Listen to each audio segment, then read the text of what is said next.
Turn one soul ring. All right, well, let's get started. You ready? Let's go for it. Okay. Welcome to the show, everyone.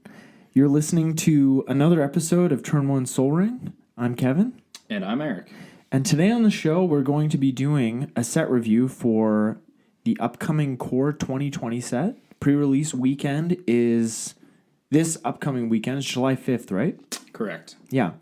So we're going to be talking about all the cards that are just making us roll around on the ground. Cards that we like. I'm just like, whoop, whoop, whoop, whoop. That's right, like Homer Simpson. Yeah. but before we get to that, we're going to talk about a couple pieces of Magic news that have come up in the last few days.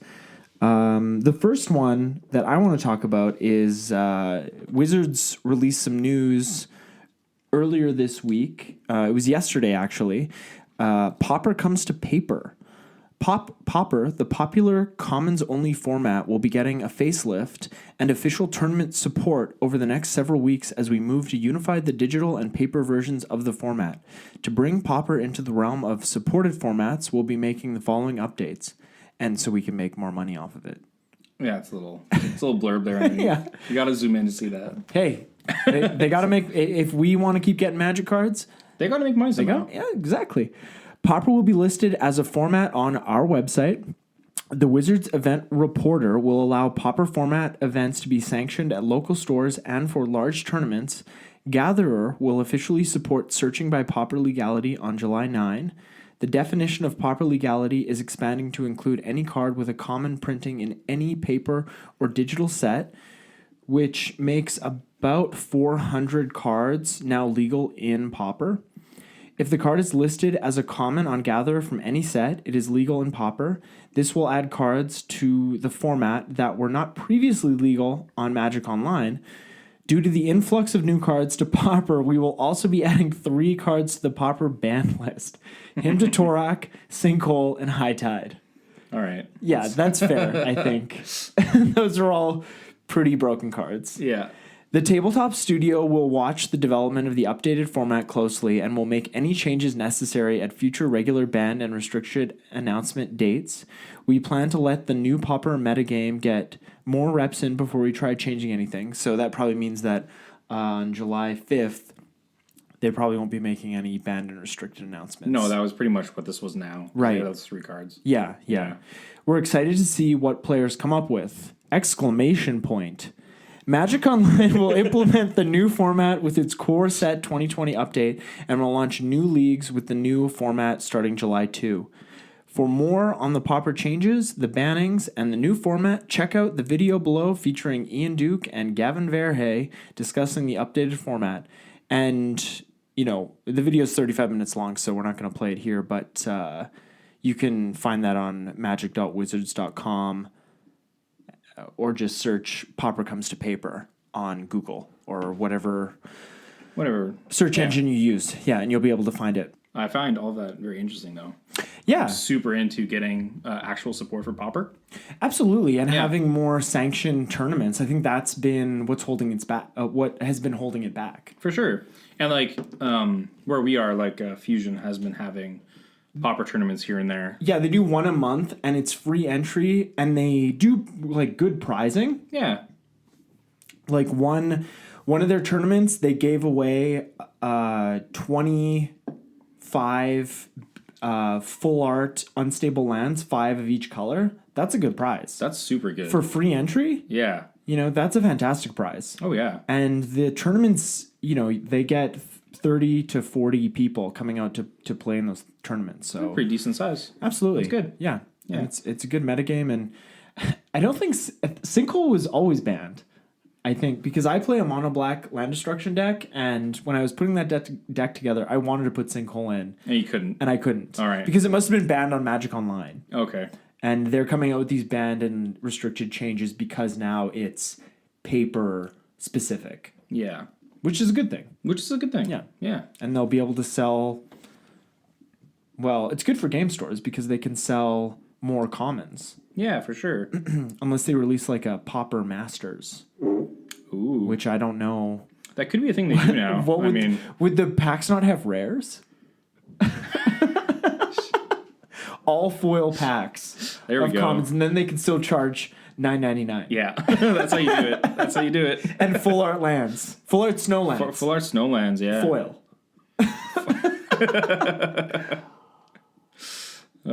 All right, so the other little piece we were going to talk about was Arena is getting some big updates. I was looking at two different articles. I ended up finding myself on the actual Magic one. All these core features are coming July 2nd. So obviously Core Set 2020 will be coming. That's the first thing. When is it coming? July 2nd. Okay. All right, so the next thing is ranked drafts getting a little bit of a change. I do like what they're doing here. For ranked draft, once the current set is out, that set will always be available for ranked draft. Because what happened before with ranked draft is I think it was every like 2 weeks it would cycle out the set that you could play. Really? Yeah, and so it would choose between like the 3 most recent sets and keep changing. So as long as the set is out, or as long as it is in standard? As long as everything's been in standard so far. So Right. There yeah. hasn't been a rotation since Arena started. But I think we've seen in the past, like I think when War of the Spark was out, I only saw Ravnica sets in ranked draft. So we had the most recent, like Ravnica, so it didn't have any Ixalan stuff anymore. Oh, okay. But it still had stuff from like before, right? So the past Yeah. 2 sets, yeah. Yeah. So now it looks like you'll always be able to just do the draft of the current set, which is really nice. Yeah, Ixalan was a great draft format because if you didn't get tribal, you were fucked. So Yeah. you knew that you could just stop after you drafted your deck. If you didn't get a tribal You're deck, like, well, you were didn't done. get it. We're done. And then the other big thing here, there is a mastery system and meow. Wow, okay. Back in February, Wow. we introduced a revamped tutorial and onboarding system for players new to Magic the Gathering Arena, generally referred to as the New Player Experience, or NPE. This new system changed the way players unlock decks and rewards, adding more autonomy to their choices, as well as more interesting way for players to learn the basics of Magic the Gathering Arena. We've received a lot of positive feedback with the new system, so we decided to expand it beyond something just for new players. With Core Set 2020, we're introducing a set mastery system to help players explore the latest card set release and earn more rewards in the process. All players gain access to the standard set mastery system with the master tree and reward track, which will replace the weekly win rewards. Oh, that's interesting. Each set mastery will be available once a new set is released on MTG Arena, and players will have access to it until the next set releases. Using Core Set 2020 as an example, players will have access to the set mastery starting on July 2nd, and earn rewards from Core Set mastery until the release of our fall set. Which we don't know what that's going to be yet. I don't know what that's going to be yet. And one other big paragraph here. Okay, so where does the cat come in? Players looking to earn even more rewards can do so by purchasing a Mastery Pass, which expands the number of types and items players can receive by playing. In addition to more booster packs, the Mastery Pass adds gold, gems, individual card rewards, card sleeves, and yes, an elemental cat companion to your rewards. Nice. Your new feline friend will celebrate your victories, comfort you in defeat, and, yep, cough up furballs. Or are they fireballs? That's what cats do. It is pretty much, right? IRL, yeah. Players who purchase the Mastery Pass will gain access to the Elemental Cat and its 5 color options.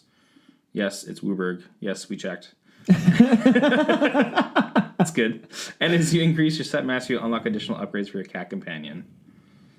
The Core Set Mastery Pass is purchased for 3,400 gems, and it will be available starting July 2nd. Interesting. And then one last thing, London Mulligan will be added as well, which is good. That's going to take effect in paper on pre-release weekend. Yeah, July right? 5th as well. Yeah. Mm-hmm. That's great. I'm really looking forward to that. Yeah. I like it. I think it is a very happy medium between the partial Paris and the Vancouver Mulligan. Correct. I like that. Yeah. I don't think it's too overpowered. So the big interesting part I found here was they're getting rid of weekly rewards. And Yeah, and so, I don't play Arena, so Yeah. I don't know any of this lingo. So Arena like does have daily stuff like Hearthstone does, Right. And it's like you do stuff. The dailies I think are between 500 to 800 gold, and 1,000 gold is one pack. Okay, and Hearthstone 100 gold is one pack. What are the gems? What are their value in relation to gold? Yeah, that's a really good question. I can't remember how much the gems are to purchase with real money. Oh, so you can't achieve gems with doing things in game. You have to buy them with real world money. No, you can actually get them in game as well. Okay. So doing the ranked draft you're talking about before, ranked draft costs either 5,000 gold or I think it's 850 gems. Okay. And then the more you win, the more gems you can win. Once you lose 3 times, you're out on your third loss, and you can win up to 7 times in a row.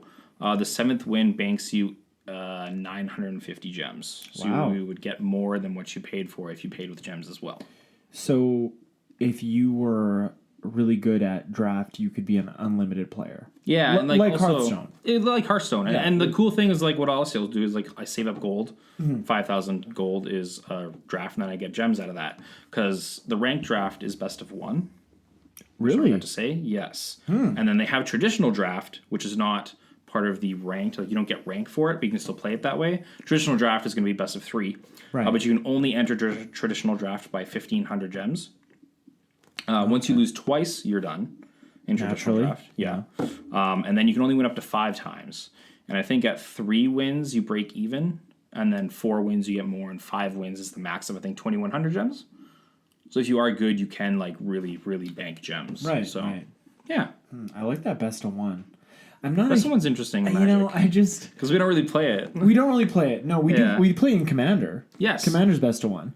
But I'm always a fan of best of 1. Like, you know how in hockey, the hockey playoffs, they do best of 7, Yes. and then it just takes forever. Forever. Like football. I mean, I'm not a sports fan by any means. Any of you listeners who are sports fans, great. Like, So if we get some info wrong. yeah, watch it because I will get info wrong. Trust me.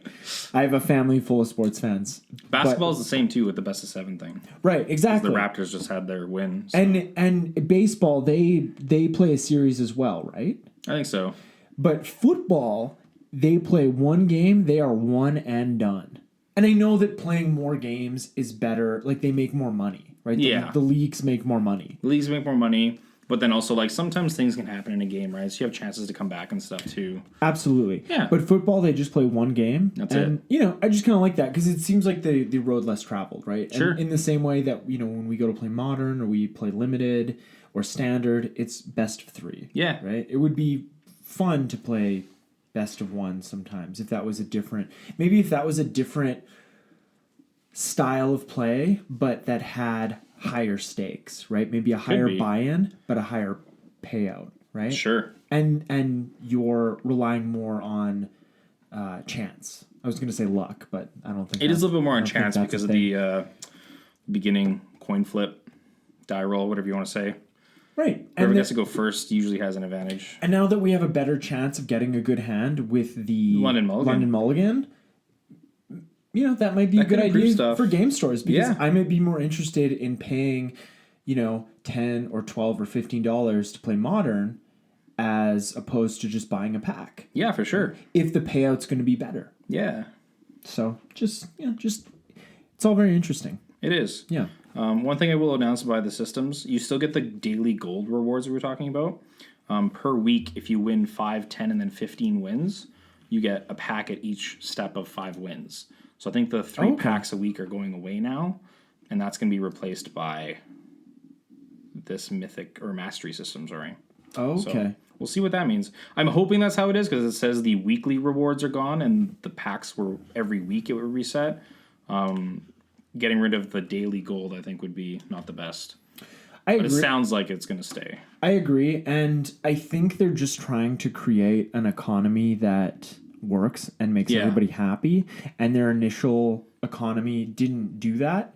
I think it was almost there, and Hearthstone is a great model for how an economy for a CCG works. Yeah, for sure. And Artifact is a great example of how a digital TCG doesn't work. Yeah, that did not take off at all. No, and I think it didn't take off at all because it had an open marketplace.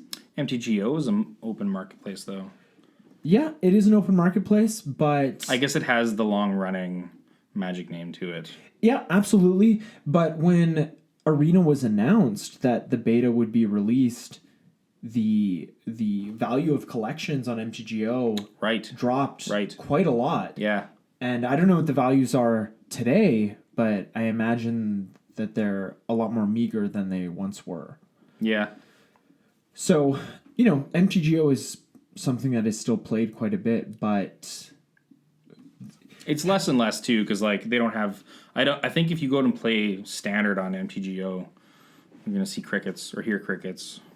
Definitely, and with Hearthstone has no paper equivalent. Yeah, it's just digital. It's just digital. But the great thing about Arena is you have that closed economy, and a mythic is a mythic. Yes. Right? The value of a mythic is still a Teferi, Hero of Dominaria, is the same as what's a garbage mythic right now. Can you think? I can't think of one. I can't even think of one. But just whatever was the last mythic you opened in a pack and you were thinking this has got to be about 50 cents. That mythic is the same as the Teferi on Arena. Yeah. And that is a great way to do things because if you want to craft or create, I don't know what they say in Arena, but I sound like an old man. I love Magic. I just don't. I don't play Arena. Man. Yeah. But they have a system in place so that if you want to build a deck, it's very easy to do so. And if you're a player that wants to play for free, you can do that on Arena, and it doesn't break the bank. Yeah. And what I was going to say about what's great about Arena, as opposed to Hearthstone, is for Wizards of the Coast, it will get players to want to buy cards, paper cards, and play those paper cards. It already has.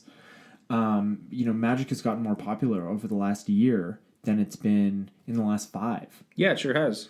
And for one of my friends who's a little bit even newer to it, he was telling me he does play Arena, but getting to play with the paper cards is just a different experience. Completely it's nice different. to have. And when you can play Commander. Oh, yeah. And you can play in a multiplayer format and play the politics game. You don't get to do that in digital format. Even MTGO, you don't get to do that. Yeah, you can play Commander on MTGO, but you don't get the... Exactly. And that's such a pillar of the format. For sure. Is having that experience and making deals with people. And, it's just great that Wizards has finally figured out a way to shepherd those players into the game. Yeah. Even if they just stay and play it digitally, it's great. They're still there. There's more players playing the game that we love. But, wow, we've probably killed about 25 minutes talking about Magic Arena. And I would play Magic Arena, but they don't, Wizards doesn't want my money. And for you, people that have Max, they don't want your money either. Yeah. Blizzard wants your money. But not Wizards. No. And I would play... I feel like they will work towards it, though. They're still in the beta, right? But they're still in beta for...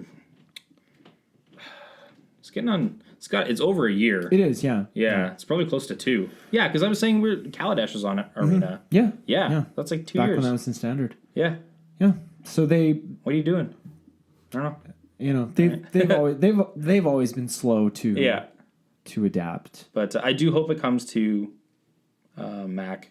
Just Absolutely. having more people playing and being able to play it on mobile. And then once that hits too, that's gonna be huge. The thing about it is the money that they will make from making it accessible on those platforms is going to pale in comparison to, or the money that it would cost to put it on those platforms will pale in comparison to the money that they will make. Because you're going to be having so many more players on there. People are going to be buying stuff. And it costs them, buying packs. I still feel bad buying packs on Hearthstone because it costs them nothing. You're literally buying nothing. Yeah, right? in a way it's digital. It's digital.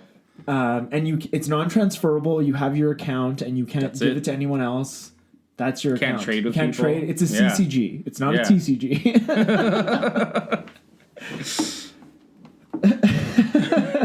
But anyways, yeah, they're gonna figure it out. And I'd be very surprised long term if they don't make it available on mobile and on Apple. just seeing the design of it, it's got to come to mobile.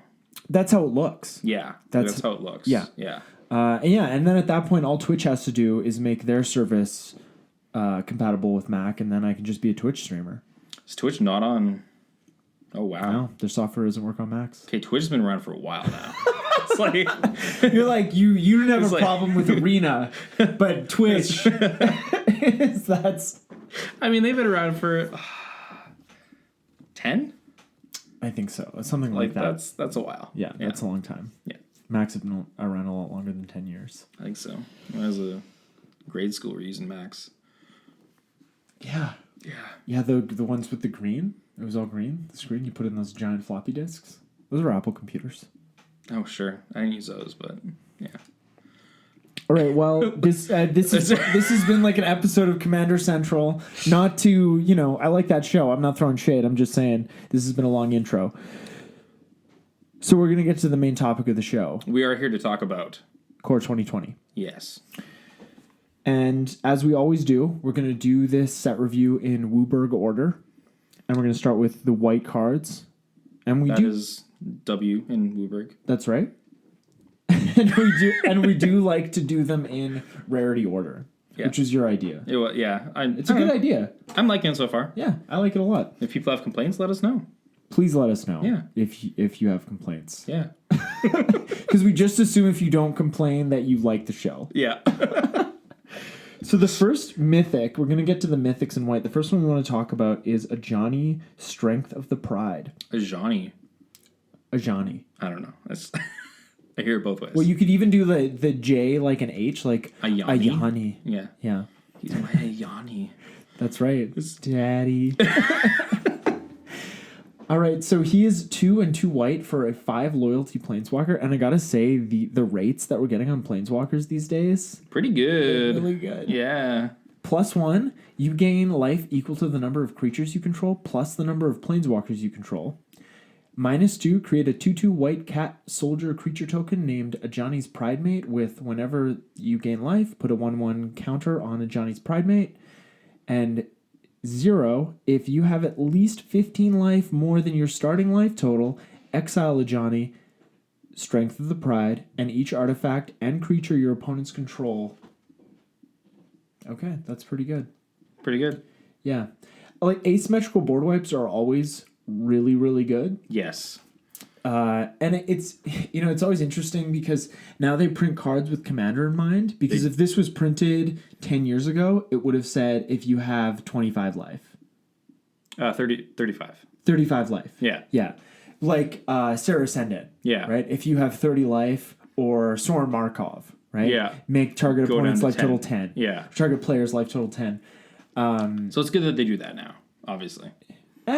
It's good and it's bad. It'd be more fun if they didn't do it. Just play this asymmetrical board wipe. You're like, yeah. Yeah, it costs 0. 0. It costs nothing, but you also have to... He's still alive. Yeah, well, you have to Well, he's exile him. exiled, Yeah, yeah. he's gone. But if you have a Rift Sweeper, you can get him back. Yeah. But I think this guy's pretty crazy because the -2 gets you an Ajani's Pridemate. Which is a very good card. Oh, yeah. That card's pretty solid. And it's cool the +1 also works in, like, Super Friends. Oh, You're yeah. getting life for the Planeswalkers, too. So. Or just in a token deck, a white Yeah. token deck. Like, this guy's great. Oh, right. Yeah. You just gain a ton of life. And, like, you could gain enough life on one turn, and on the next turn be able to activate Ajani. Or if you had a Chain Veil or a Oath of Teferi, you could do it on the same turn. Yeah, for sure. So, Oh, man. yeah, just an awesome card. And, like, He's real good. a 4-mana Planeswalker that has 5 loyalty. It's amazing. Like, I feel like there's no downside to this card. No. Like, all of his abilities are good. Yeah, he's great. I love If you it. get an Ajani, keep it. Put it in a deck. Do Yeah. something with him. Do something. All right, the next mythic we're going to talk about is Cavalier of Dawn. I think we're going to do all the Cavaliers. I think so. It's a good cycle. It is a good cycle. I like it. It's 2 and 3 white for a elemental knight. He's a 4/6 with vigilance. When Cavalier of Dawn enters the battlefield, destroy up to one target non-land permanent. Its controller creates a 3/3 colorless golem artifact creature token. Whenever Cavalier of Dawn dies, return target artifact or enchantment card from your graveyard to your hand. So unfortunately, he has to die to get the card back. But like we've said before, artifacts and enchantments are some of the most powerful cards in Commander, at least. Yeah, for sure. He would definitely be pushed a lot more if it was just leaves the battlefield. Oh, yeah. Every single time you blink him, you destroy something and get something back. That's just gross. Yeah, non-land permanent, you can take out anything. Yeah. Almost anything, and they get a 3/3, right? Big deal. Like Beast Within or Generous Gift, a new card from Modern Horizons. Yeah. Those cards are amazing, and we don't care that they get a 3/3 because we're taking something out that's far more powerful. Way better. Than a creature token. Or Swan Song's another example of Yeah. that, right? So you have that ability tied to a 4/6 vigilance and something when he dies too. That's just essentially for only 2 more mana than those cards like Beast Within. You were getting a 4/6 with vigilance, and when this dies, we get something back from our graveyard. That's a lot of value. And white is a color that can recur creatures from the graveyard relatively easily. Yeah. So it wouldn't be that hard to bring this card back repeatedly. Yeah, right? for sure. So I think this card's really powerful. Yeah, it is. Yeah, I might even slot him into my enchantment deck. Your enchantment deck? Yeah, Is it I like have a standard deck? No. What's the Planeswalker? Selesnya god from Theros? Oh, Karamitra. Yeah, Karametra. Yeah. Absolutely. Yeah, an Yeah. enchantment deck, this would be super... Actually, that's a good idea. Like, maybe I should put this into Sigarda. Yeah, I think it's pretty good for an enchantment deck. Because your yard is just full of super powerful enchantments. You just bring them back, and even if it just means you get to draw a card... Whatever. That's amazing. And you're getting rid of something when this enters. Like, yeah. Yeah. That's awesome. Wow, what a great card. Sweet. All right, so we're going to move on to rares. First one we're going to talk about is Brought Back. It's 2 white. For an instant, choose up to 2 target permanent cards in your graveyard that were put there from the battlefield this turn. Return them to the battlefield tapped. So last week in the show, we were talking about Faith's Reward. Yeah. Which brings back... everything that entered the graveyard this turn. Right. To the battlefield. And Faith's Reward is 3 and a white, right? Correct. So, Faith's Reward, it's not modern legal, right? Yeah, it is. It is? It's from like a core set? Don't quite remember at the moment. Well, anyways, I think that this card might see modern play because it is only 2 white and it's an instant. Sure. And if you brought back permanents with enter the battlefield of triggers, you could have some pretty broken stuff on your hand. Yeah, even like, I don't know if it could work, but if it's in like Death and Taxes. Is that a modern deck? Yes. It's basically like, it plays Thalia. It basically plays a lot of things to make it more difficult to play your cards. And they kind of just like tempo you out. And it plays like Flicker Wisp and stuff too, to like blink stuff and tap it and stuff like that. Right. So, and Eldrazi, Death and Taxes plays Eldrazi Displacer. Yes. Yeah, that's right. That's a turn 1 Sol Ring favorite. Yeah, Faith's Reward is Core 2013. Yeah, and it's all permanent cards. So yeah, this is like a mini Faith's Reward. I can also, it probably splash up into Standard as well, I think. Oh, yeah. Yeah. Like 2 mana? Yeah. 2 mana just to get back stuff is pretty good. Yeah, at the end of your turn. Yeah, it's just very, very powerful. Yeah. I like this card a lot. Nice. Ooh. Next up. Okay, we're starting the Leyline cycle. Another cycle. Yeah, Leyline of Sanctity. Yeah. 2 and 2 white for an enchantment. If Leyline of Sanctity is in your opening hand, you may begin the game with it on the battlefield. And its static ability is you have hexproof. So these abilities that trigger before the game starts means that no one can really do anything about it. Yeah, it's just on the battlefield. That's it. Very powerful. Yes. And I also like the art on all of these. Yeah, I cards. do too. Yeah. They're ley lines. Exactly. Right? Yeah. So Noah Bradley doing some good stuff. Yeah. Always. Yeah. And obviously lane line there were 2 ley lines that really needed printing. We're going to talk about the other one later. But this is good to see a reprint. Great and modern. I Absolutely. think also great sideboard card. great sideboard card. Great in Commander. Great in Pillow Great Fort in decks. Commander for the Pillow Fort decks and stuff like that. And then even I'll see it in Standard, I think, because Burn's a thing.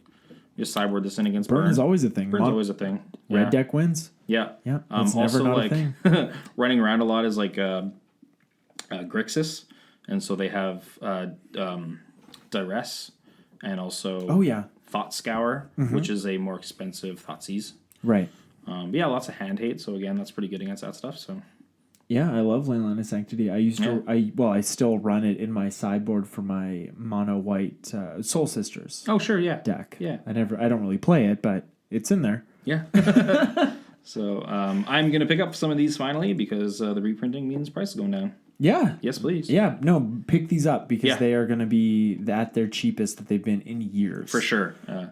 And the price will just go back up at some point. So it's good to get them now. All of these reprinted ley lines are just fantastic. All right. The next rare we're going to talk about. Loxodon Life Chanter. So this guy is 5 and a white for a 4/6 Elephant Cleric. It's pretty cool. He's super cool. When he enters the battlefield, you may have your life total become the total toughness of creatures you control. And then for 6 mana, 1 being white, Loxodon Life Chanter gets +X until end of turn, where X is your life total. Yeah, I think it's kind of interesting card. Pretty decent in like some Commander stuff. If you're running like Arcades or what's the Abzan guy?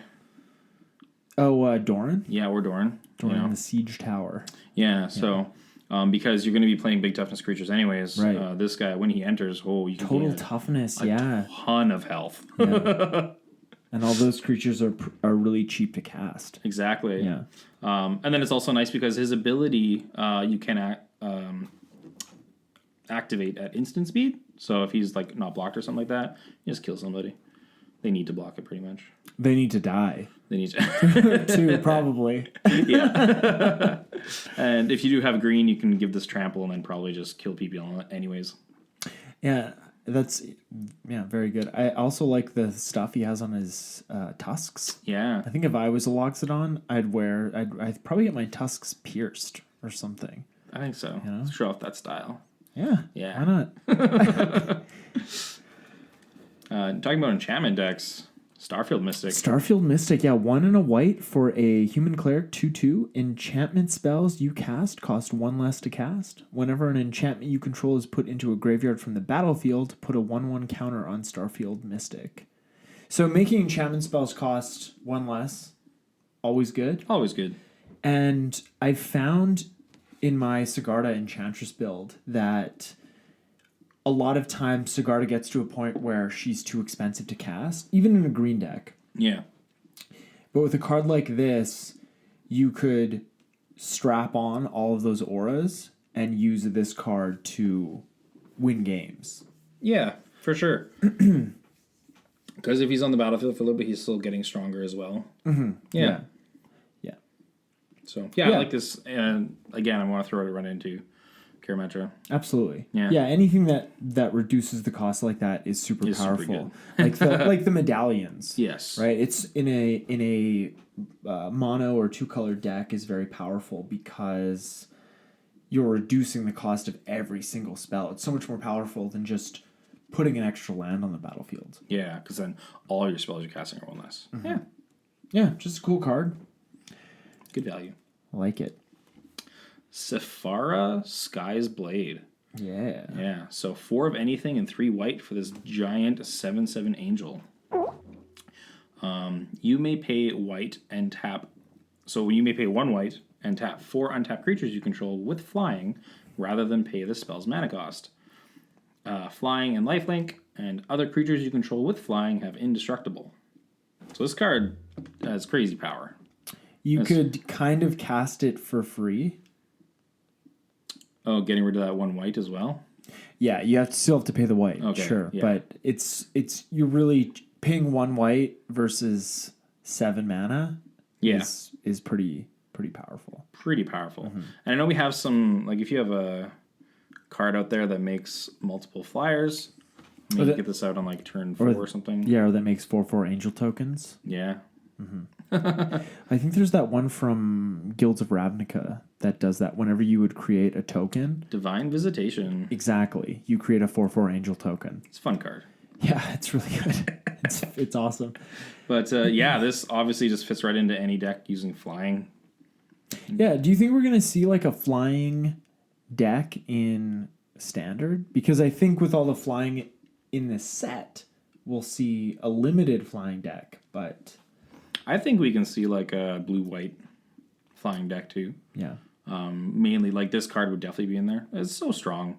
Because then all your flyers have indestructible. Minus Safara herself, of course, but... Yeah, but if you have like an I was gonna say Avacyn. I'm thinking more commander. Yeah. As with this as your commander with an Angel Tribal deck. If you have Avacyn on the field, then that's like a privileged position, Sterling Grove situation where you can't touch anything with targeted removal. Yeah. So. Or then, I mean, if you just put like a Darksteel plate on Safara, she's indestructible.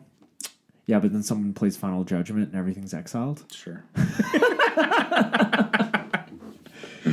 But yeah, I just think this card's very powerful. Even our friend Rylan texted me. He was wondering if he could maybe run in the sideboard of his Spirits deck in Modern. Wow. Because they're so many of them. Exactly. Yeah. Yeah, that's a big beater in the air. Rylan, always thinking about Modern. Always. Yeah, next time we have a Modern episode, we'll have to get him on the show. Hands down. But only then. Only then. That's the only time he's allowed. All right, next up, we're moving on to the uncommons. And we have an artifact in white, the Ancestral Blade. One of anything in a white for a equipment. When Ancestral Blade enters the battlefield, create a 1/1 white soldier creature token, then attach Ancestral Blade to it. Equipped creature gets a +1/+1, and it costs 1 to equip this. So the only thing the place I see this is in Standard. Yeah. But it's like 2 mana for a 2/2, but then that stat kind of just stays there still. Yeah. On the board.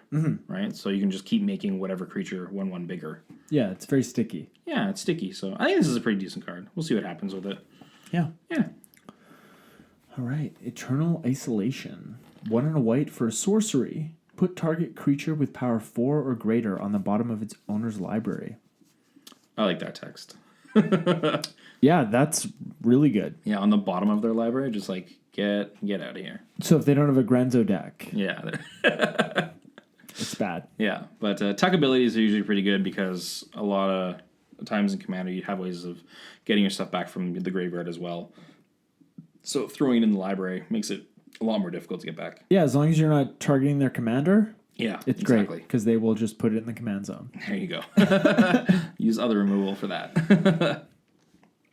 Okay, next uncommon is Rule of Law. 2 and a white for an enchantment. Each player can't cast more than 1 spell each turn. This is a cool reprint. Yeah, just a great stacks card. Yeah. They kept it at uncommon again. From Mirrodin, originally it was rare, but a great reprint.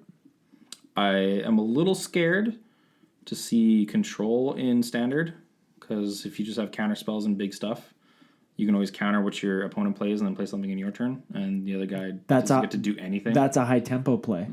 High tempo play. I see that coming, so this could be scary. Oh, we'll see what happens. Yeah. Okay, moving on to blue. And we'll start with the mythics. First one, Mu Yanling, Sky Dancer. Mm-hmm. She's 1 and 2 blue for a planeswalker. 2 loyalty. Not quite that Ajani level. Nope. +2 until your next turn. Up to 1 target creature gets -2/-0 and loses flying. -3 creature create a 4/4 blue elemental bird creature token with flying. -8 you get an emblem with islands you control have tap draw a card. That's very blue. Yes, it is. But if you had an enchantment that costed 8 that said islands you control have tap draw a card, that would be a good card. Yeah. But this card is not a good card.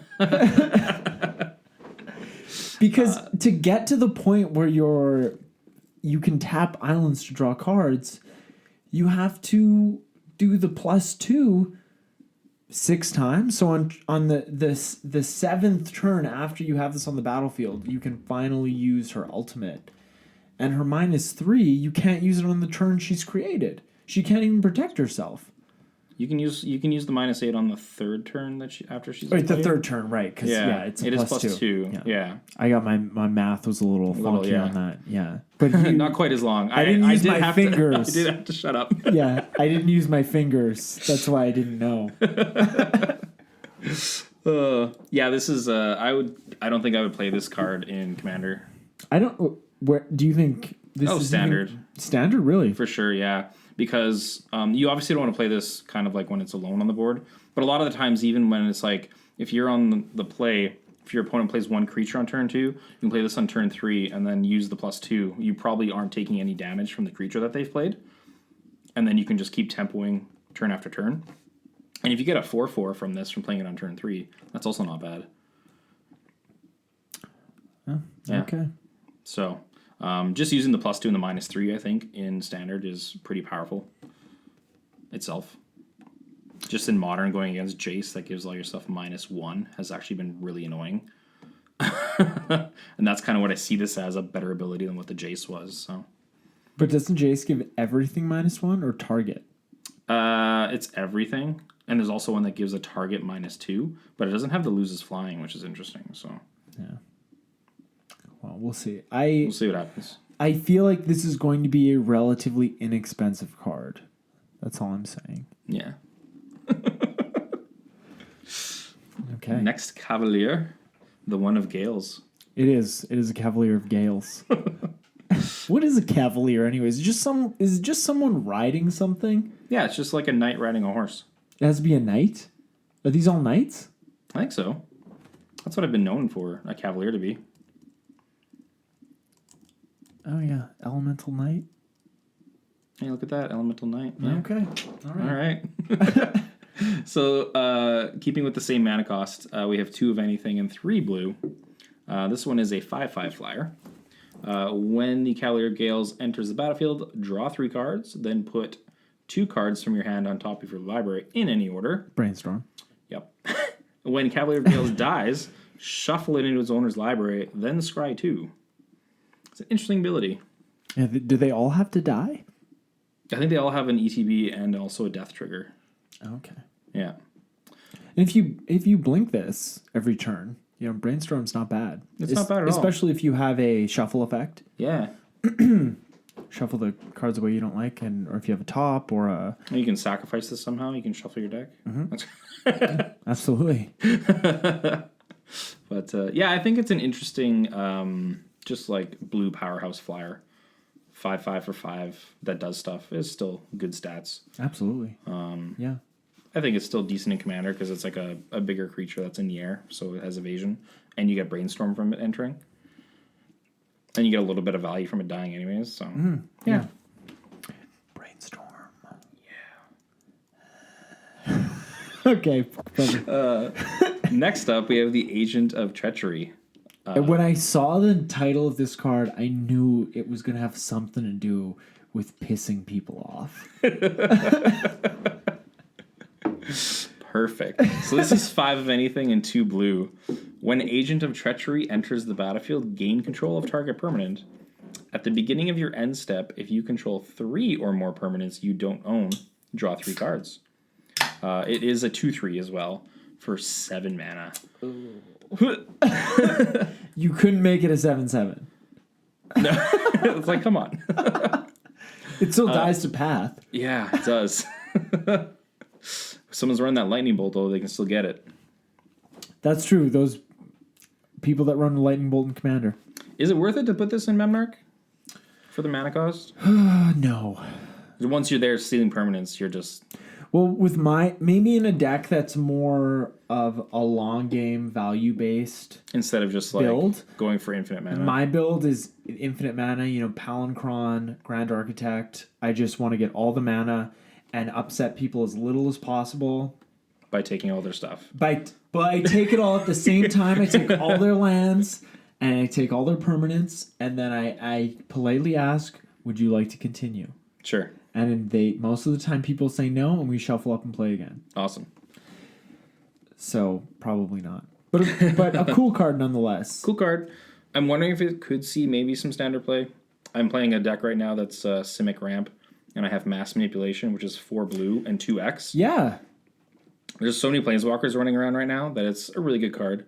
And like Agent of Treachery doesn't specify that it has to be cards that he took. Yeah, it's just that 3 that you don't control. own. Yeah, that you don't own. Yeah. So, but it's also like if you get to the point of the game where you have that many of your opponent's permanents, do you need to play this? Yeah, that's true. Mm-hmm. We'll see. Okay, the next, the first rare we're going to talk about is a second rare. Was a rare. They only did 2 mythics per color. It looks like it was the Cavaliers and the Planeswalkers. Yeah. The second rare we're going to talk about is Atemsis All-Seeing. It's 3 and 3 blue for a Sphinx, 4/5 with flying, 2 and a blue, tap, draw 2 cards, then discard a card. Whenever Atemsis All-Seeing deals damage to an opponent, you may reveal your hand. If cards with at least 6 different converted mana costs are revealed this way, that player loses the game. That's a cool ability. I'm always a fan of alternate win conditions, cards that say a player loses the game or you win the game. Yeah. And I have a Sphinx deck that I'll probably put this in to just, I know that most Sphinxes cost between 4 and 8 mana. So it's probably not gonna happen that often, but even if I win with that's still this, like 5 costs right there. Yeah, even if I win with and it has to be 6 different converted mana costs. So even if I win with this like once or twice, it's totally gonna be worth it. Cool. And it's a good thing it's a May. Exactly. Yeah. And it's a legendary creature, so if you want to build a Sphinx deck around this guy, you could, yeah. You can. Or not even a Sphinx deck, or just a deck that gets this card out fast and attacks and has... Just like built around this card's ability. Right. I think that'd be a fun deck. Yeah, because like Yisan, that's the way that Yisan is built. It's built with lots of different specific mana costs that go up by tier so that you have lots of cards to search for lots of different situations, and you could build this deck the same way. For sure. Yeah, I like it. And it's probably going to be dirt cheap because it's the Sphinx. Another card that is a great reprint, and I love what Wizards is doing, where they're reprinting these cards into Standard that won't break Standard. Yeah. Like they'll still be good in some sense, but they're not just like super overpowered. Exactly. And they tested the waters with cards like Crucible of Worlds and Scapeshift in Core 19, but they're just giving us more of those cards, which is great because they want to bring people into the game, but they don't want to spend too much. Exactly. Right? It's like the whatever it was. It's like the $6,000 man. It's like we can rebuild him better than he was before, but we don't want to spend too much. That's good. Actually, I think that might have been a Family Guy parody of the $6,000 man, or the $1 million man. Maybe the $1 million man. It was Steve Austin before Stone Cold Steve Austin was a thing. Yeah. Next rare. Flood of Tears. Was this one of yours? No. Well, you got to read it anyway. Or if anything in 2 blue. Return all non-land permanents to their owner's hands. If you return 4 or more non-token permanents you control this way, you may put a permanent card from your hand onto the battlefield. This feels like it fits right into Joyra. Yeah. Yeah, and I really like the direction that Wizards has been going in with board clears.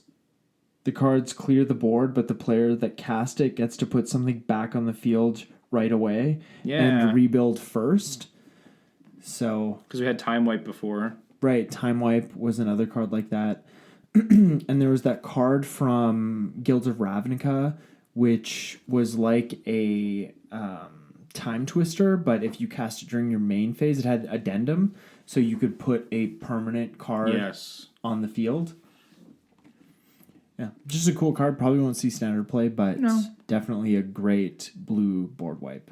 Yeah, hands down. I think it'll be good in Commander. Yeah, it's too bad they didn't reprint Cyclonic Rift. I wonder why.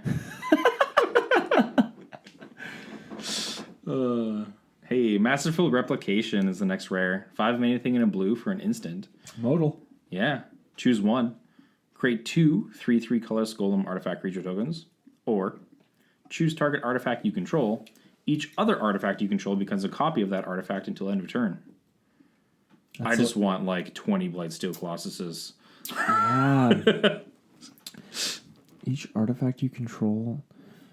Yeah, that's good. Yeah. That could be very powerful. I think so. So you can definitely like just like a good artifact deck you have. And those are a bunch of golems in the art. They are, You know, yeah. They could be Blightsteel Colossuses. They should have done that. Oh, that would have been great. Yeah, that would have been a flavor win. Yeah, I think this card's pretty powerful though. It's like if it's in your hand and it's a dead card, you do still get like 2/3/3s. If somebody's attacking, you can kind of like surprise them. Mm-hmm. But you do really, I think, a commander want to use that second ability To just win the game. just win the game. Mm-hmm. Yeah. Next card is Portal of Sanctuary. We're moving on to blue uncommons. Mm-hmm. 2 and a blue for an artifact. Pay 1, tap, return target creature you control, and each aura attached to it to their owner's hand. Activate this ability only during your turn. So you can activate it at instant speed as long as it's during your turn. Yeah. I like that. Which is interesting. It's just a little bit of extra upside. Yeah, because like during combat, you've strapped up a creature with a bunch of auras. Yeah. Yeah. I was thinking I might just throw this one into Animar right away. You just get to replay your creatures and stuff like that. And Animar gets cheaper and stuff, right? Right, So, and you don't even care about the auras. no, That's not even a... that's not even a thing that I... Like, that wording is there, sure, but... Because I don't know... There's not many other things out there where... I guess if you had, like, a creature and an enchantment deck and you're getting, like, benefits from playing both creatures and enchantments again, this is good, but... I think because now you can do Bant Enchantress since C18. Yeah. This is probably good for that. It's probably good for that. But, yeah, it's really good in any deck like that. You can just reuse ETBs, right? Right. Or if you just want to save your commander, right? Just return it to return a target creature you control to your hand. Yeah. But it's like if somebody has a board wipe or something, it's probably going to be their turn and you can't activate this, so... Right. Yeah. It's a kind of a bigger downside. Yeah. Cool art, though. Yeah. Did we missed a rare. I missed a rare. Tail's End. It's 1 and a blue for an instant. Counter target activated ability, triggered ability, or legendary spell. So I thought this was just a really limited disallow. Very limited, yeah. A really narrow card. I don't think I would play it. Nah. Because it's legendary spell. And, you know, now now Planeswalkers are legendary, and now we have legendary enchantments, we have legendary sorceries, There's some legendary stuff artifacts, but it would probably be better if it just said creature spell. Probably, I think. So... Because legendary is very narrow, so...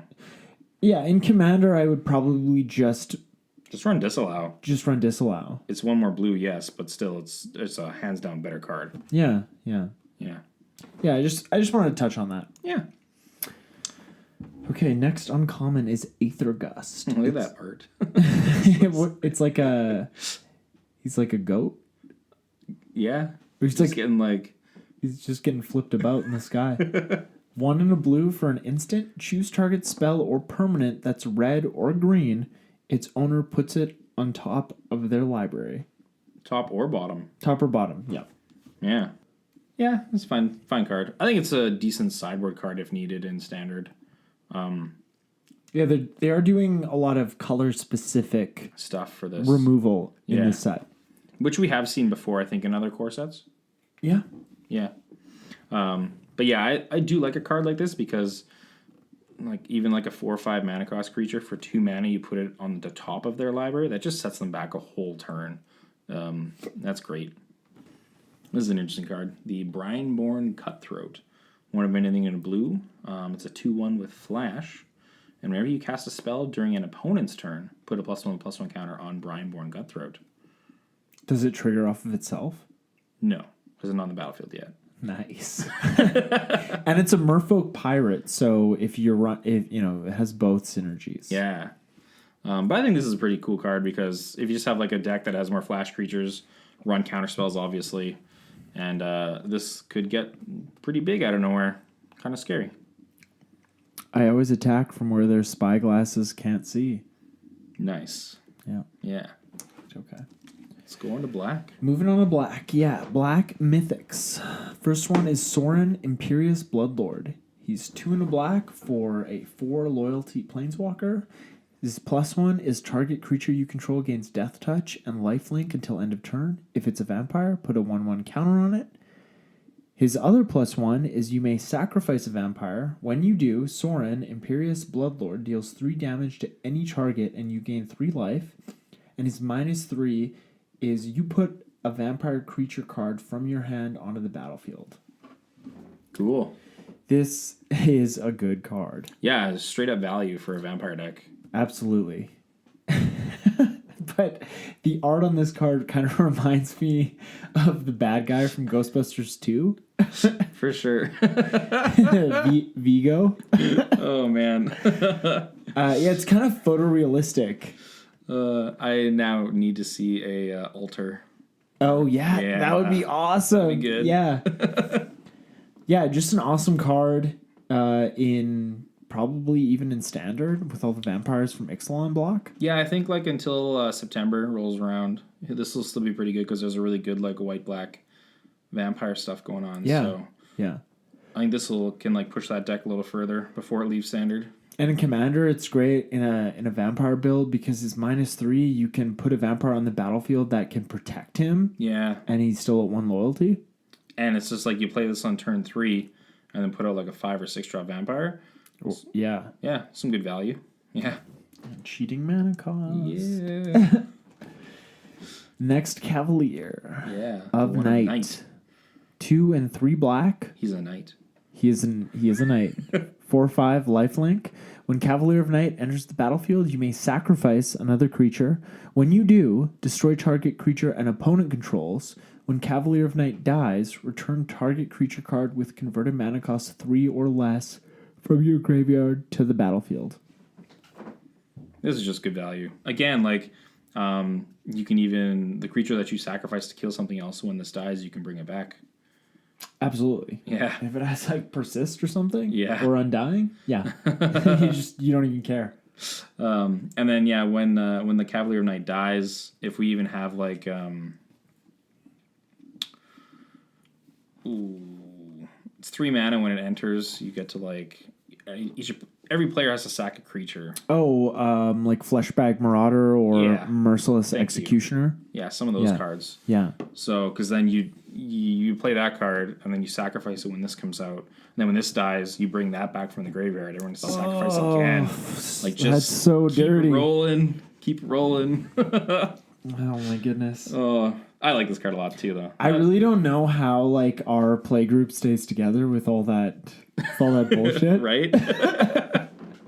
All this annoying stuff you keep saying. We'll still keep playing together, though. Yeah, of course we will. Yeah. What else are we gonna do? The first black rare is Dread Presence. It's 3 in a black for a 3/3 Nightmare. Whenever a swamp enters the battlefield under your control, choose one. You draw a card and you lose 1 life.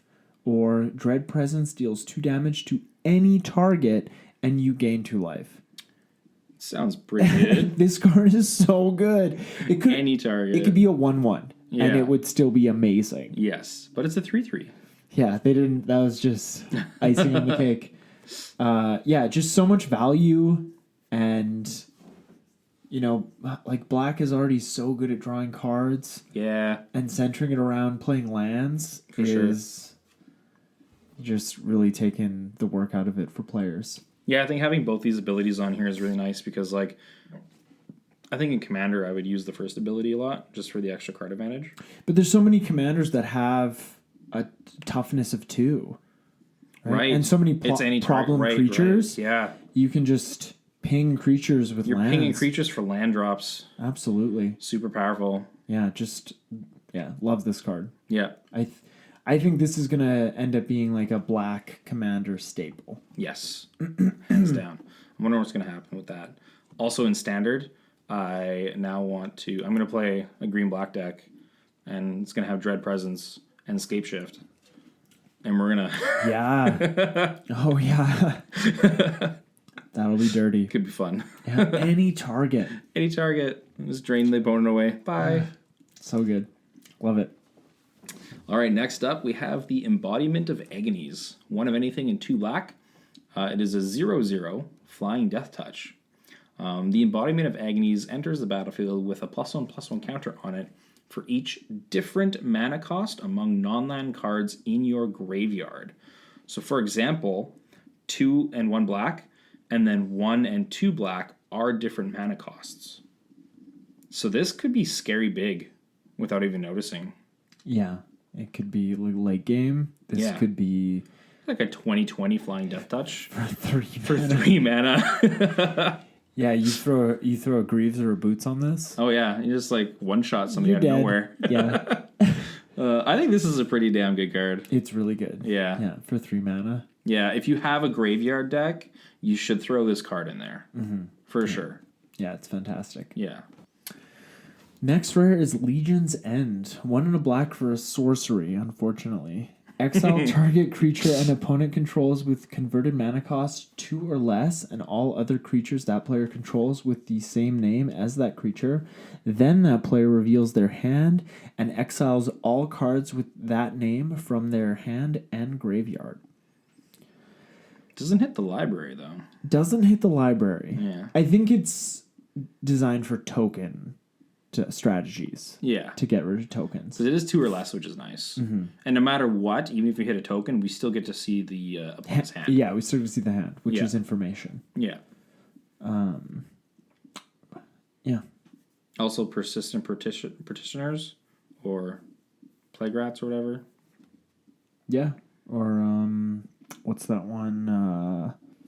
The one that dies, and if you have Shadowborn enough, Apostle. exactly. Yeah. Yes. Yeah, that would hit that too, right? Yeah, especially for the Shadowborn Apostle deck, they probably have them in the graveyard. Get going. Yeah, get out of here. And then you still have to deal with like 24 that are still in the deck. Yeah, that's fine. Yeah, cool card. Probably won't might see some commander play if you're in a meta with a lot of token builds. Sure. I'm gonna be sad if I open this rare in a pack, but yeah, but I'm generally pretty sad. So anyways, it's fine. Moving on. Yes. I don't even remember the progression. Yeah. I'm not looking at the outline. We're just like seeing the cards. It's pretty good. So this is what we should do. We should make the list first and forget about it. Leyline of the Void. The other needed reprint. It's 2 and 2 black for an enchantment. If Leyline of the Void is in your opening hand, you may begin the game with it on the battlefield. You can't do anything about it, opponents. If a card will be put into an opponent's graveyard from anywhere, exile instead. Opponent's graveyard. So your graveyard's fine. It's totally fine. You're great. Yeah. But if they're playing like a graveyard deck, forget about it. One time I was playing this commander game, and it was in a situation where I got a Leyline of the Void out my opening hand. Yeah. And someone Chaos Warped it. And Chaos Warp is you shuffle target non-land permanent into its owner's library, and then they flip a card from the top, and if it's a permanent card, it goes into play. And the permanent card that was flipped was a Consuming Aberration, which would have been garbage with a Leyline of the Void, because its power and toughness are equal to the number of cards in opponents' graveyards. But because they exiled the Leyline, yeah, I don't really remember what ended up happening in that game, but I do remember swinging. That's with really a pretty funny. Big Consuming Aberration. So, be careful what you Chaos Warp. Yeah, could still be good in the end. I still remember seeing this card like a couple years ago, I guess. It was still like $10. I was like, I should maybe get this card or something. Yeah, I bought a couple when they were $10. That's good. Left it by the wayside. Climbed up to like $70-$80 Canadian. I was like, geez. It's just great. It's great sideboard tech. Oh, hands down. It's so good in Modern. So good. I can finally get some for my Death Shadow deck. So Yeah, like I have like the sideboard of my Tron deck has a Yeah. couple of overgrown tombs because I have a couple of dismembers in there. So, Wailing of the Void. yeah, Even if I don't run black mana, if I have it in my opening hand, you can still get it. doesn't matter. People do that. Or and with London Mulligan coming around. that's right. Or if you have enough banked mana with the stars and the spheres, you don't really need it. But that's very much, a corner case. Yeah.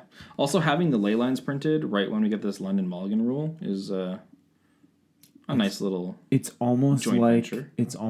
they didn't want the secondary market to make too much money off of the London Mulligan. Look at that. They wanted to make money.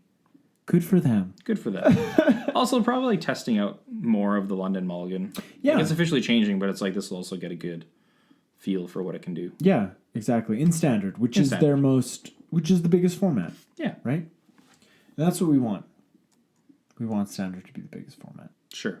Well, because that's how what we get new keeps the cards machine and stuff. going. Yeah, that's what keeps the machine going. Like I don't play standard. What if we had a different format that everybody played that kept the machine going? Like Commander? Yeah. That's fine too. Okay. I'm happy with that. It's just that this is the world. This is the one we have right now. Yeah. Rotting Regisaur is the next rare. Rar. We want to get rarred by this. 2 of anything and 1 black for a zombie dinosaur. It's a 7/6 for 3 mana. Full stop. Don't read anything else. There's just nothing else. At the beginning of your upkeep, discard a card. So that's a downside. That's a little bit. But it's a 7/6. Yeah. So in limited, if you can play this on turn 3, I think you're in good spot. it's really good. Yeah. Yeah. Why doesn't it have trample? It really should. It should. That was a mistake on the point of R&D, but this is a pretty good set overall. Yeah. I think we can let it go that this doesn't have trample. But Sure. if they make any more mistakes in the rest of the set review, You're done. you're done. This huge limited bomb. Even in standard, I can see this coming out because running out of cards anyways. A 7/6 for 3 is ridiculous. Yeah, if you don't have any cards at upkeep, you don't have to discard any. Yeah, exactly. The next rare is Scheming Symmetry. It's 1 black for a sorcery. Choose 2 target players. Each of them searches their library for a card, then shuffles their library and puts that card on top of it. All right. This seems like a really fun political card in Commander. Yeah, for sure. Just make a deal with somebody. Yep. Search for a card. It's like we have a problem on board.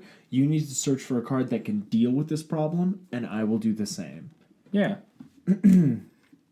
It's really good in Commander, though, because you can search, have somebody say they're going right after you, because the card goes on top of the library. Mm-hmm. So they're going to get their card right away. Right. Well, you kind of have to wait for it, unless you have some card draw or something. Right. But yeah, this card seems really fun for Commander for all the political stuff. Yeah, I think that's what it was printed for. I think so. Yeah. Yeah, don't play this in Standard, unless you have a way of drawing a card, because then you're giving your opponent first crack at the card they tutored for. Yeah, it's terrible in Standard. Yeah, which is pretty bad. Vilus, Broker of Blood, 5 of anything, and 3 black for a legendary demon. He's an 8/8 with flying.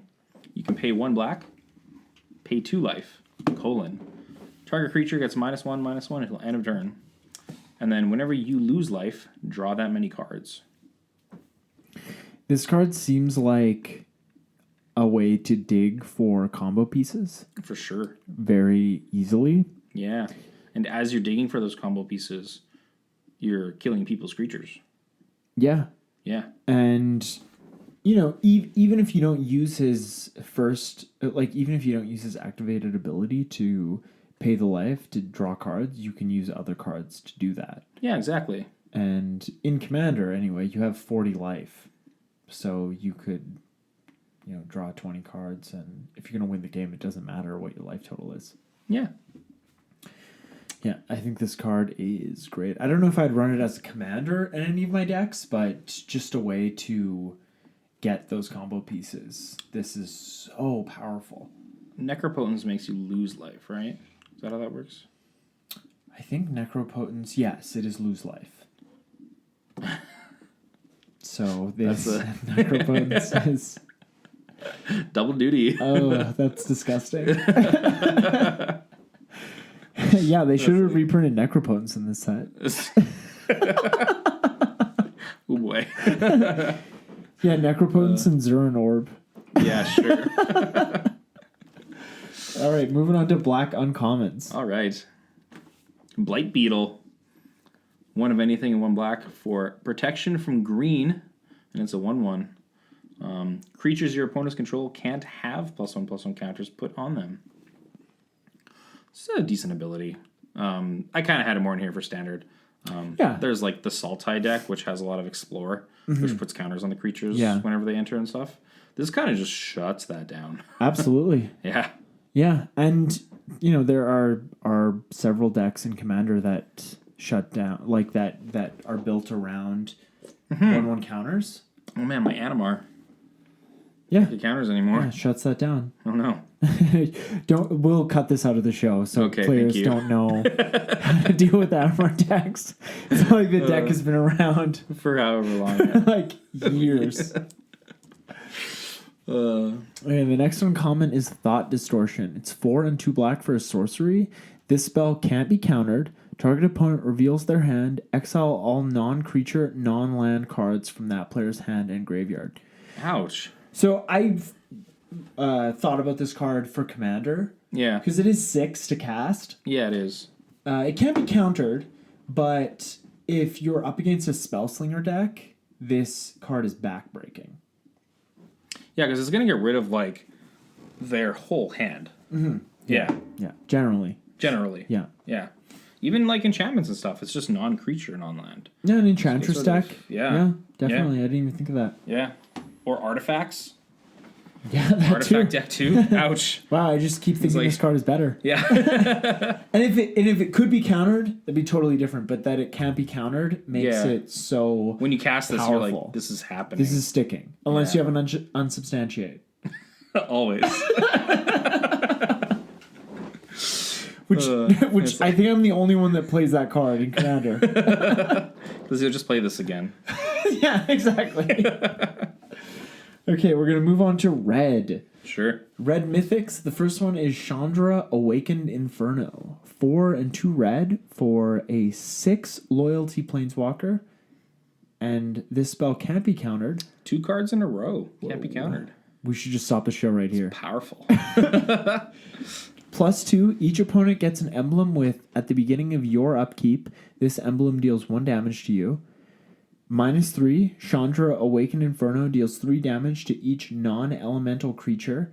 And -X, Chandra Awakened Inferno deals X damage to target creature or planeswalker. If a permanent dealt damage this way would die this turn, exile instead. I really like that Anger of the Gods effect. Yeah, where for sure. it just gets rid of them. Yeah. Because exile is so hard to deal with. It is. Once the cards are gone. It really is, yeah. But yeah, that first ability, it can just stack, and you can keep doing it, and it's +2. +2. So it's a 6 mana, 6 loyalty, but it's going to be at 8 loyalty after your turn's done. And then it's everyone's taken 1. Yeah. Yeah. No, not everyone. Oh, each opponent. Each opponent, yeah. Sorry, yeah. Oh, this is so good in Commander. Yeah. And then the -3, like the -3, like that can be a board wipe. It can be. Yeah. People play with like mana dorks and stuff like that. This just gets rid of them. This is a great card. I think it's a great card. Can't be countered too. It can't be countered. That's, Yeah. That doesn't even need to be there, and it would still be a great still card. be good, yeah. Okay, the Red Cavalier. Cavalier of Flame. It's 2 of anything and 3 red. Oh yeah, this one has an activated ability on it right away. Right. 1 of anything in a red. Creatures you control get +1/+0 and gain haste until end of turn. When the Cavalier Flame enters the battlefield, discard any number of cards, then draw that many cards. When the Cavalier dies, it deals X damage to each opponent and each planeswalker they control, where X is the number of land cards in your graveyard. Not bad. Yeah, the dies trigger isn't. It's a weird one. It's a build around. It's a build around for sure. If you're building a deck, because we also have that land we'll talk about later. When it enters, you got to sacrifice. Yeah, 3 lands for it. 2 lands. 2 lands for it. Yeah.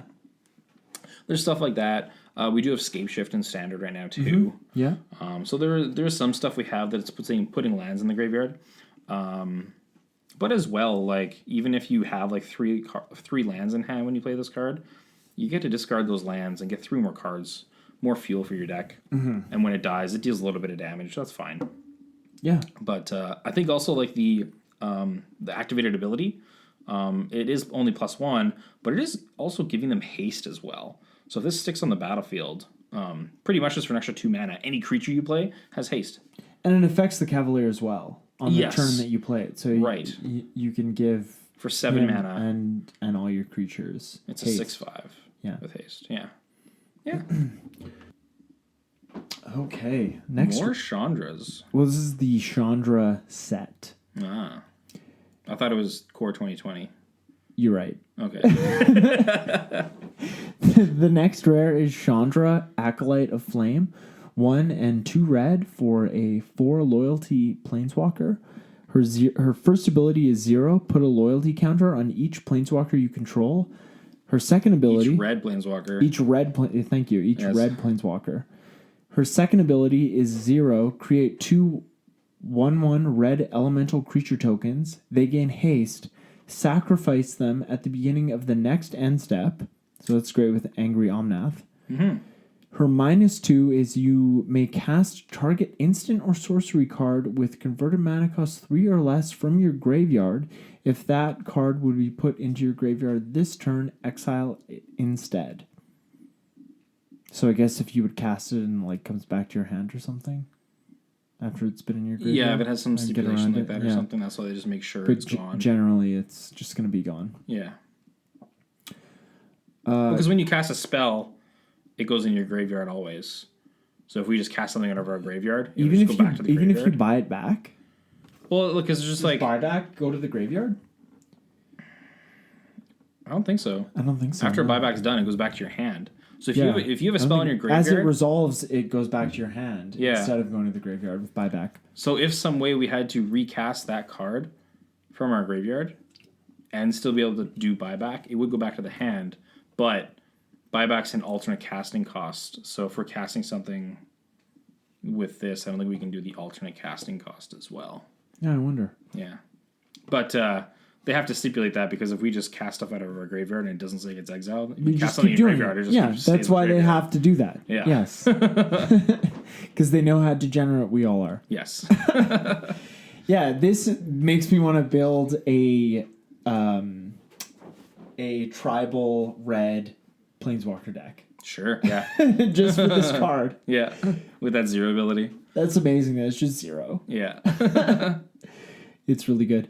But even an ability to create 2 1/1 elemental creature tokens in Angry Omnath is really good because then you can just ping 2 targets for 3 at the end of turn. Yeah, for sure. Which is sweet. Yeah, it's awesome. Nice synergy there. Also, I think this fits right into the standard burn deck. Oh, yeah. Just the -2 casting spells we've already cast. Ugh. Yeah, that's amazing. Because you don't care. Yeah. They're in your graveyard. You didn't cast them with the intent to get them back. No. They're just sitting there. More burn. Yeah, it's very good in that scenario. But yeah, and again, 3 mana for 4 loyalty. Good rate. Yep. And the 0, her first 0 ability affects her too. So she can plus herself. It is a plus, yeah. Ooh.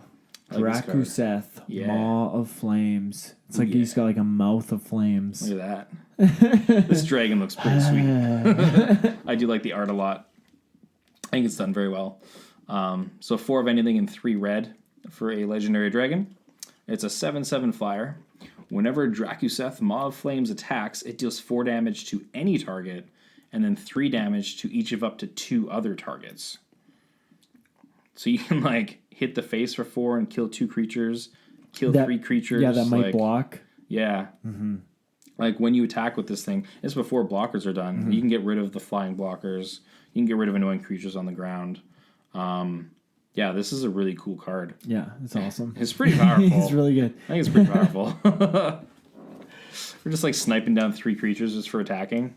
The next rare we're going to talk about is Leyline of Combustion. This is a new one. It is a new Leyline. Yeah.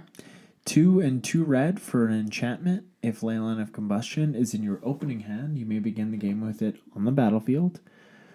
Whenever you or at least one permanent you control becomes the target of a spell or ability an opponent controls, Leyline of Combustion deals 2 damage to that player. And it is at the beginning of that whenever you and or at least one permanent. So if a card targets you and a permanent of yours, the opponent's taking 4 damage for that. Right. Yeah. So that's pretty good. This is an interesting card. Obviously, it's not like the white Leyline only gives you hexproof. Mm-hmm. This is also hitting your creatures. Yeah. So if you're a burn deck, your opponent probably, if you have this out, isn't going to be wanting to target you too much either. No. Yeah. No. So it's kind of a really interesting, just like, I think it's like a main board card for like burn decks possibly. Yeah, it's a deterrent to get rid of your threats on the board, but they have to get rid of your threats on the board or they're going to die. Anyways, yeah. So it just kind of like adds in more. Like your opponent is getting punished for trying to remove your creatures that you're killing them with. Like this card it's good. Yeah. It's like that could be pretty good. Yeah, and it seems kind of innocuous, but it is like that 2 damage it can build up. Adds up. And like you said, if you're targeting 2 things, it really builds up. Oh yeah. Turn over turn. Yeah. Yeah, because you're just like, oh, I'm gonna, look at your hand and get rid of a card in the position or something. It's like, well, you can take 2 for that. It almost makes me want to play cards like this. Almost make me want to play burn, but there's no late game. Yeah, that's my problem with aggro. There's no late game. So when you get to a point where you're like, I'm fucked, you just kind of have to sit there or concede. Kinda, yeah. But the same thing happens when you're playing against blue-white control in modern. Yeah, even if you're not playing burn. So you just sit there and concede. But then you're like, maybe you're out of time, so you just like take long turns, and you're like, oh, I don't know what I should do. Yeah, you could counter this. You could counter this. It's like, well, how much time is left? But we could do a whole show about complaining about blue-white control. Probably. And you know what? We might. All right. Next red rare is Marauding Raptor. 1 and a red for a 2/3 dinosaur. Creature spells you control cost 1 less to cast. Whenever another creature enters the battlefield under your control, Marauding Raptor deals 2 damage to it. If a dinosaur is dealt damage this way, Marauding Raptor gets +2/+0 until end of turn. So the first thing I thought when I saw this card was Polyraptor. Yeah, why not? I'm sure I wasn't the first one to think that. But, it's not just dinosaurs that get the cost reduction. It's all creatures. Everything. So that can be very powerful in certain decks. But if you just want to go full-on Polyraptor combo, as long as you have a way to disrupt the circle, then you're probably going to win that game. And probably. As long as you have a way to give them haste. Yeah. And hopefully that card is one and the same. Stop the cycle and give all your creatures haste. I don't know what set that's from, but that sounds like a good card. Yeah, I don't know. Like, can you break the cycle at all? Because once it enters, it takes the damage and it's going to make a token already. And then even if you kill that token after, the other one's being made from it entering. Couldn't you, after a while, after a certain number of triggers, couldn't you target Marauding Raptor on the stack and kill it? Yeah, you could kill the raptor, obviously. Duh. and then give them haste. I don't know if there's something in standard that gives them haste. I was thinking more for like commander. Yeah. Just to go off and like kill all your opponents once you have enough token Polyraptors. Or if you have what's the red god? Perforos. Yeah, Perforos. Yeah, you could kill everybody with Perforos. Yeah. Or even Impact Tremors. You can kill people with that. You don't even need to attack. Yeah. Or stop the cycle. They're just gonna die. They just all die. Yeah. Oh, that's even better. Why stop? I don't even know why I was like, you gotta stop the cycle. It's like, no, just Have something use up there. it. Yeah. Yeah, use it to your advantage. It's like Lost in Space. We'll go through the planet. It's okay. Like some people got my Lost in Space reference. Some people. Like that. I remember seeing that movie in theaters when I was a kid. The reboot with William Hurt and Joey from Friends. Is that? It's Matt LeBlanc. Yeah. Matt LeBlanc. Yeah. Not that I'm a Friends fan. There's nothing wrong with Friends. Yeah, no, I just can't. I remember when Netflix like got Friends, and I was like, sure, I don't care. Oh, I thought you were like, sure, I'll put it on. No, no thanks. Okay, the half hour we're still on red, huh? Jesus Christ. So the next red rare is repeated reverberation. 2 into red for an instant. Whenever you cast an instant spell, whenever you cast an instant, what? Why don't you read this? Sure. Eric? Whenever you next cast an instant spell, cast a sorcery spell, or activate a loyalty ability this turn, copy that spell or ability twice. You may choose new targets for the copies. Yeah, I'm a fan of any copy target spell effect. I think it's very powerful. It's a lot less powerful when you have to only target only your spells. Yeah. But you can target loyalty abilities. So if you ultimate a planeswalker, you can target that. 2 ultimates. And it doesn't have to be on the spell on the same turn that you activated the loyalty ability or you cast the spell. This spell? Yeah, this doesn't specify on the same turn. It says this turn. Oh yeah, you're right. It does say this turn. Okay. I take that back. Yeah, it's definitely not as good as I thought it was. But yeah, it's I think the most powerful power here you're getting is when you copy a loyalty ultimate. Yeah, probably. Yeah. Yeah, unless somebody casts like a Nexus of Fate during your turn and you reverberate it, and then you cast repeated reverberation on your reverberate, and then you take 2 extra turns. Sweet. It's a lot of hoops to jump through. Yeah, and you're relying on an opponent to jump through a hoop. Yeah. No, that's not good. I can't believe I missed that. I don't know if you saw, but I left a little cheeky, like, I put it in bold. Oh, yeah, you did. Yeah, yeah, that hurts. That's worse than being wrong on the air. All that right. little note, that hurts me more than anything that I could have said on this show. Sure.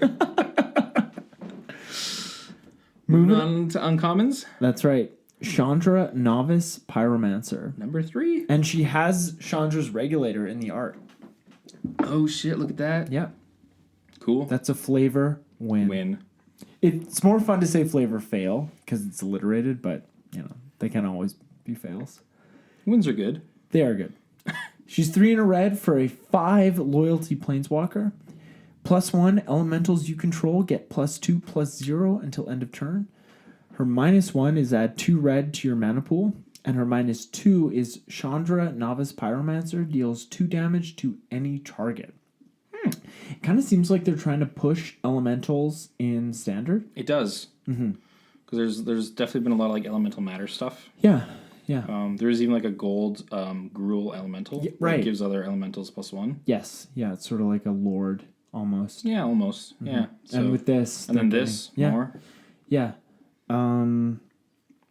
And it's also like, it's nice that the -2 hits any target instead of just creatures. Absolutely. And that the -1 is a ritual effect. Yeah. Which is something that red players might just put in their decks for the extra mana. Because it essentially makes her cost 2. Yeah, exactly. And then it's like the turn after you're getting like, if you've made your land drop, 7 mana. So, not bad.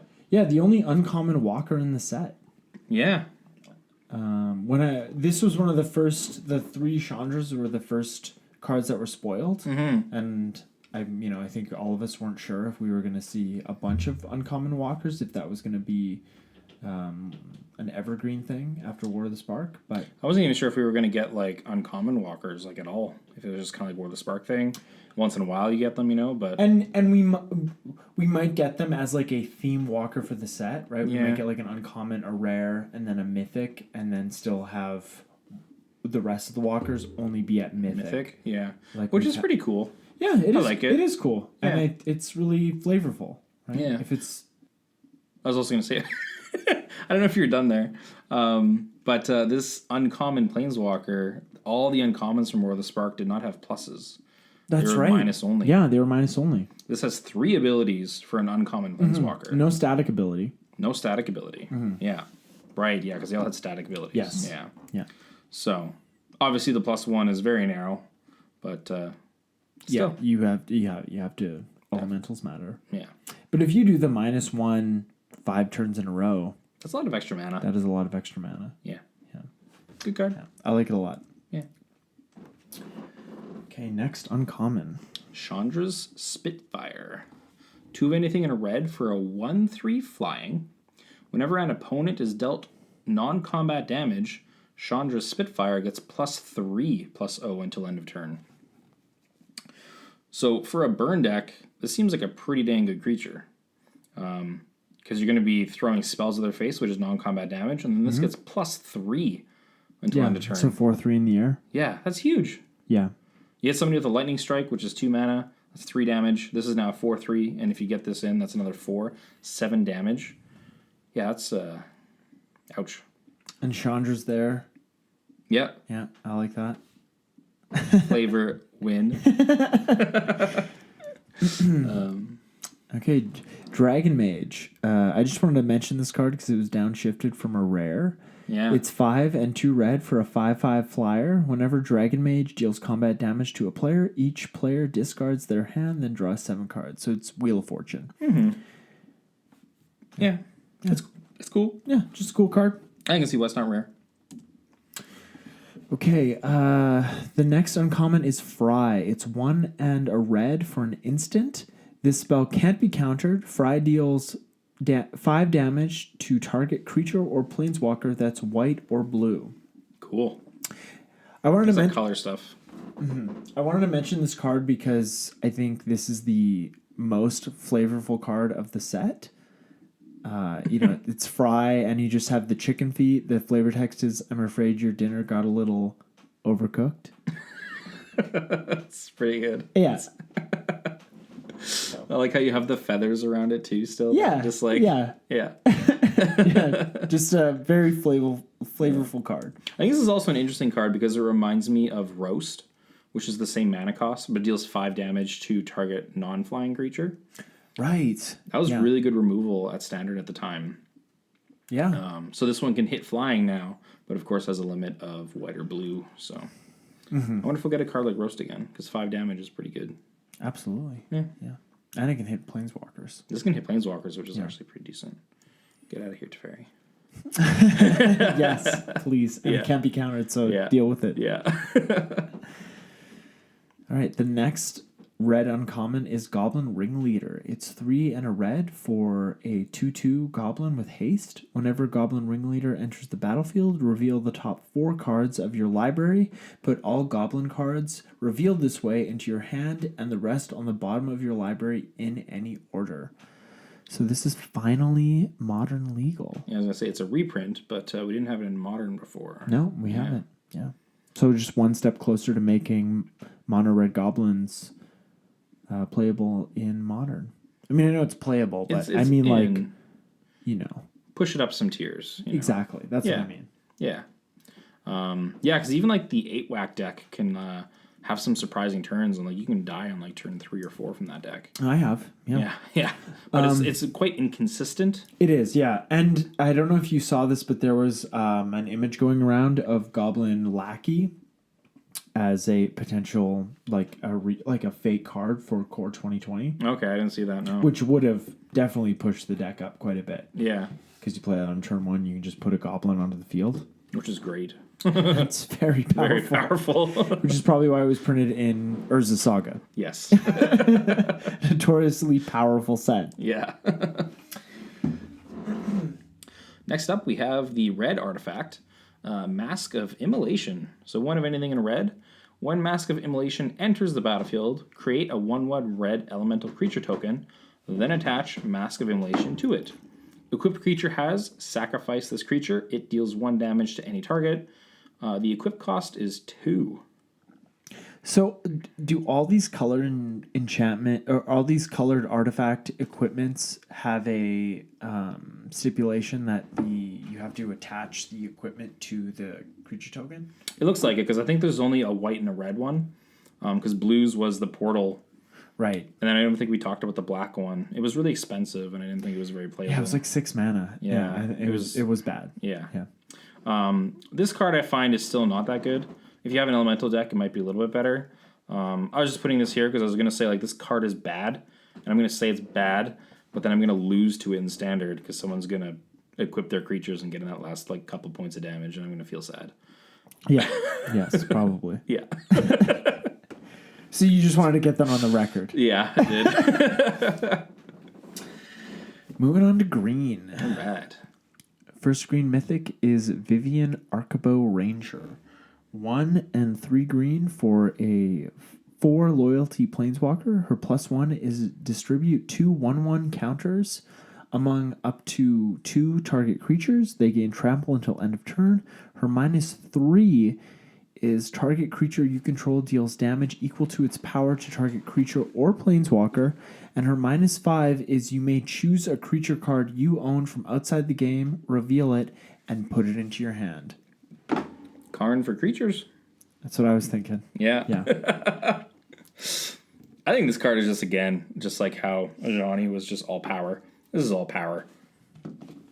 You get to distribute 2 +1/+1 counters among up to 2 target creatures, meaning you can put 2 counters on 1 creature. And then they gain trample, which is super good. So, of course, green always has the big beater creatures. So giving them trample is always really nice as well. Also, the -3 on here, I think, is on top of that really good because it's just removal you have with your planeswalker. Yeah. Yeah. So all of her abilities are just so good. Even being able to just, like, even late game, her +1 can just make your creature bigger, trample, and get in there for the damage. So, Yeah, she's really good. yeah. I think it's really fun to have just, like, a deck with a sideboard of, like, a toolbox of things to get depending on your matchup. Well, you're in game. In game, yeah. That's extremely powerful. That's what we've seen Karn do in Modern at the moment. Yeah, okay. There's a lot of sideboards out there that run, like, 10 1-of cards. Mm-hmm. Yeah. Yeah. And Karn the Great Creator, that's why he's shot up to like $30. Yeah. Good card. So no kidding. See what happens with Vivian here, because it's creatures. And he's a rare, like, he's more valuable than any other mythic in the set. Yeah, at a rare. Yeah, at a rare. It's funny. So, yeah, that's what happens when you put 36 planeswalkers in a set. There you go. Right, moving on to the next mythic. It's Cavalier of Thorns. All right. So this guy's 2 of anything and 3 green for an elemental knight. 5/6 with reach. When Cavalier of Thorns enters the battlefield, reveal the top 5 cards of your library. Put a land card from among them on the battlefield, and the rest into your graveyard. When Cavalier of Thorns dies, you may exile it. If you do, put another target card from your graveyard on top of your library. This card's okay. Yeah, it's fine. Yeah. I think even of all of them, like, less than even than red, maybe. I'm excited about. If you could search your library for a land card. Yeah. It'd be so much better. So much better, but they're like, no, we're not doing that anymore. Well, they're letting us do that on the next card. Where, like, if we move on to the rares in green. Right, yeah. Elvish Reclamation. It's 1 green for a 1/2 elf warrior. Elvish Reclamation gets +2/+2 as long as there are 3 or more land cards in your graveyard, which I don't really care about. Yeah. His +2 is tap, sacrifice a land, search your library for a land card, put it onto the battlefield tapped, and then shuffle your library. You gotta sacrifice a land, though. Oh no. What, I gotta sacrifice a basic land to get a Guy's Cradle or a Sarah's Sanctum? Pretty much. I don't care. I have to sacrifice a land to win the game? Yeah. You know, like, that's so powerful. It is. Yeah. It is. It is very powerful. Yeah, I don't. Cavalier's bad. Yeah, I think The green Cavaliers. I think the green one's bad. Because even the dies trigger makes the card go on top of your library, not in your hand. Yeah, if you don't have a way to draw the card. White goes in your hand, black's on the battlefield still. I think they were trying to be funny with how everything works, and there's kind of something for everything. But it just kind of like really shafted the green one. Just seems underpowered. Sometimes when you're trying to be funny, someone ends up feeling bad. There you go. Yeah. And in this case, it's the Cavalier Thorns. But Elvish Reclamation, awesome card. Also, like, it's Reclaimer. Not Reclamation. Reclamation, yeah. Yeah. Get out of here. But even in just like his first ability, I think can even be good in constructed, because if you just have lands in your graveyard, he's a 2 or a 3/4 for 1. Yeah. Yeah. Gargos Vicious Watcher. He's 3 and 3 green for a legendary creature, Hydra, 8/7 Vigilance. Hydra spells you cast cost 4 less to cast. Whenever a creature you control becomes the target of a spell, Gargos Vicious Watcher fights up to one target creature you don't control. It's pretty sweet. Yeah, he's awesome. Yeah, he's pretty sweet. And with all the X-costed Hydras, Oh, yeah. you automatically have 4 for their X with this guy out there. that's great. You can just pay the mana cost, don't worry about the X, and get value. Yeah. And probably if somebody's removing something, they're going to try and remove Gargos, not another creature. Yeah. So you're going to get So you're going to get that second ability once probably. Yeah. Because even if Gargos gets targeted, still before that spell resolves and kills him, Gargos will get to fight a creature you don't control. So Any creature. any creature you don't control. Yeah, It does have it is an 8/7 for 6 mana. Yeah, that's a really good rate. Like that's a really good in rate. case we didn't make that clear. Yeah. That's a lot of power. It's got vigilance, so you can attack with it and still have it as a blocker too. Yeah. Also that art again is so sweet. Yeah, and finally we have a dedicated Hydra. commander, which is just great. Yeah. Right? We can't all just play Morophon. No. Give us something else. Yeah, come on. We want it to be a little more flavorful than that. Yeah. Not that there's anything wrong with Morophon. Like, if you want to play Viashino Tribal, like, I get it. You don't have another option, but, Oh boy. Okay, the next ley line. All right. I think this is another new one. It is a new one, yeah. Yeah, 3 reprints and 2 new ones. So 2 of anything and 2 green. If the Ley Line of Abundance is in your opening hand, it's on the battlefield. Whenever you tap a creature for mana, add an additional force to your mana pool. And then 6 and 2 green, so 8 mana, put a +1/+1 counter on each creature you control. You better have a lot of creatures when you do that. Yeah, that ability is just so expensive. It's very expensive. It's so expensive. But whenever you tap a creature for mana, I think the only other time we've seen that on a card is Mana Reflection, which is whenever you tap a permanent for mana, right? Like the ability to double the mana production on a mana dork is pretty rare. Yeah. I could be wrong in my assumption that Mana Reflection is the only card that lets you do that, but and I'm sure we'll find out about it if I'm wrong. Probably. But yeah, it's a pretty interesting ability, especially like a lot of mana doubling in Commander is obviously always good because you're getting so much more value out of it. Yeah, and no, if somebody plays a card like a Mirari's Wake or a Mana Reflection or a Zendikar Resurgent, it's an automatic target. Get rid of that card. Yeah. This one's interesting because it is like how many mana dorks are you going to be running to make this really that good? Because obviously with mana doublers in Commander, when the games go long, we just have so many lands. Mm-hmm. This is kind of like a card that tries to get you, I think, explosive starts. Yeah, exactly. Because the lands don't get removed generally. But board wipes are rampant. Totally. Yeah.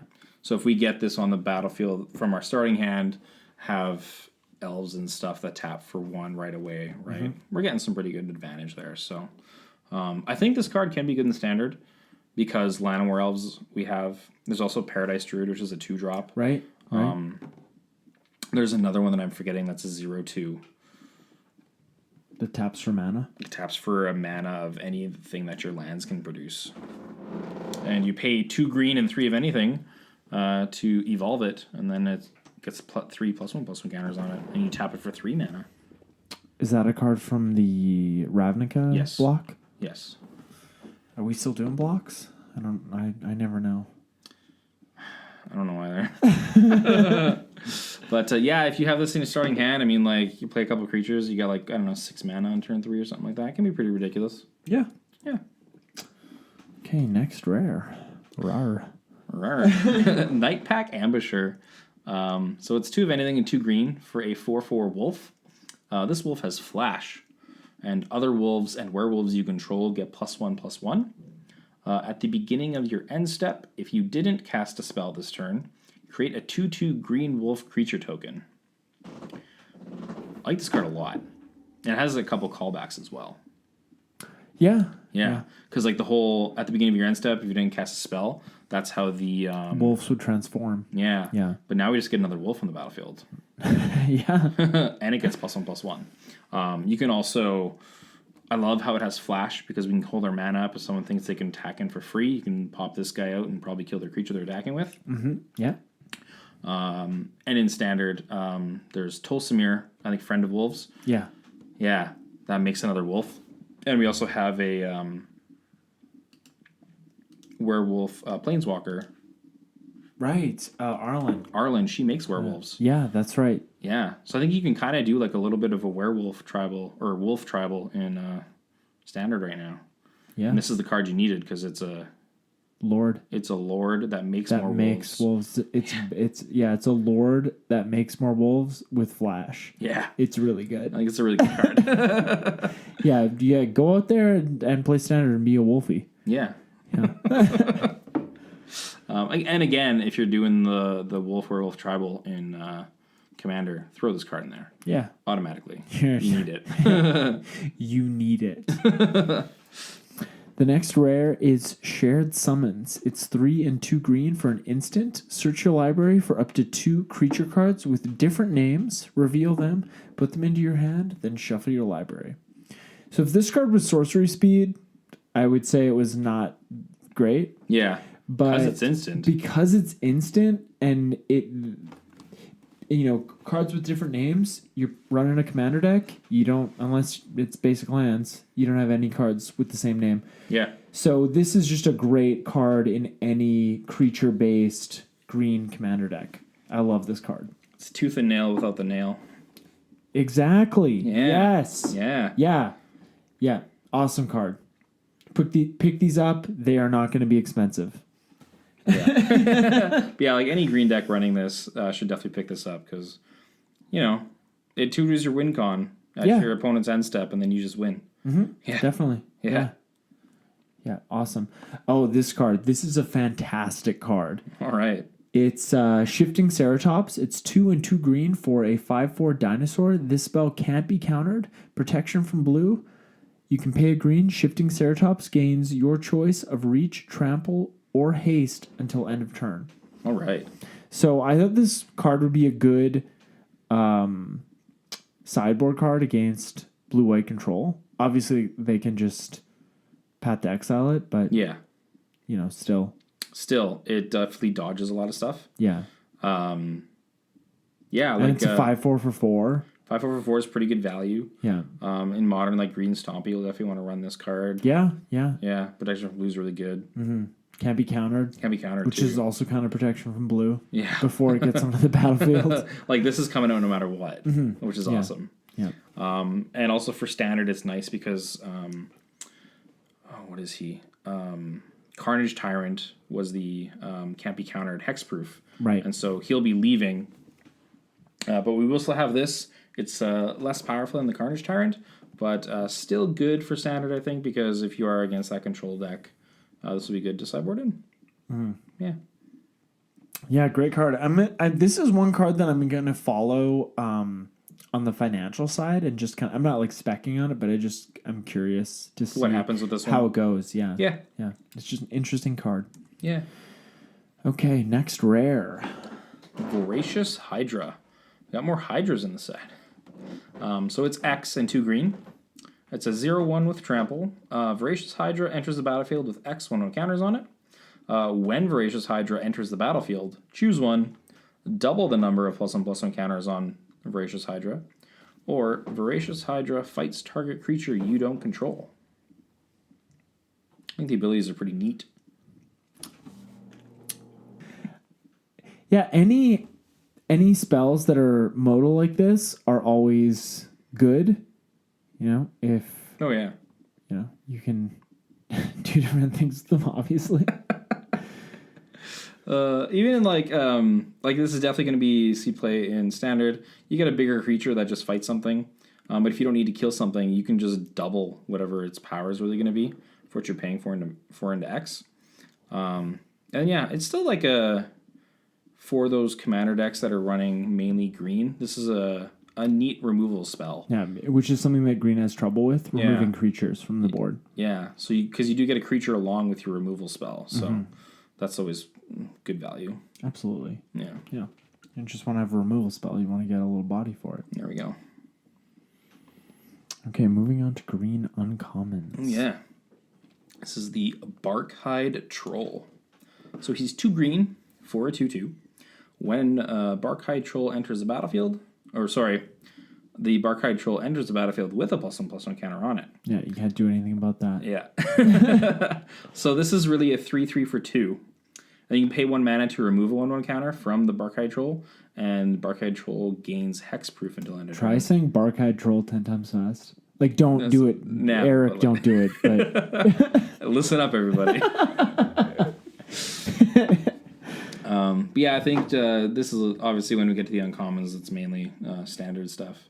But this is a pretty good card because it's good value. It's a 3/3 for 2 early in the game, and then if you have your opponent wasting a removal spell on it, sure.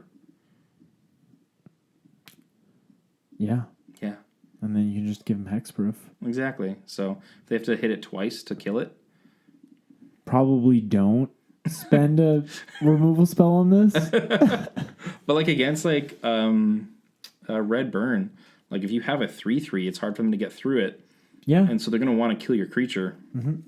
They might have to double shock it or something.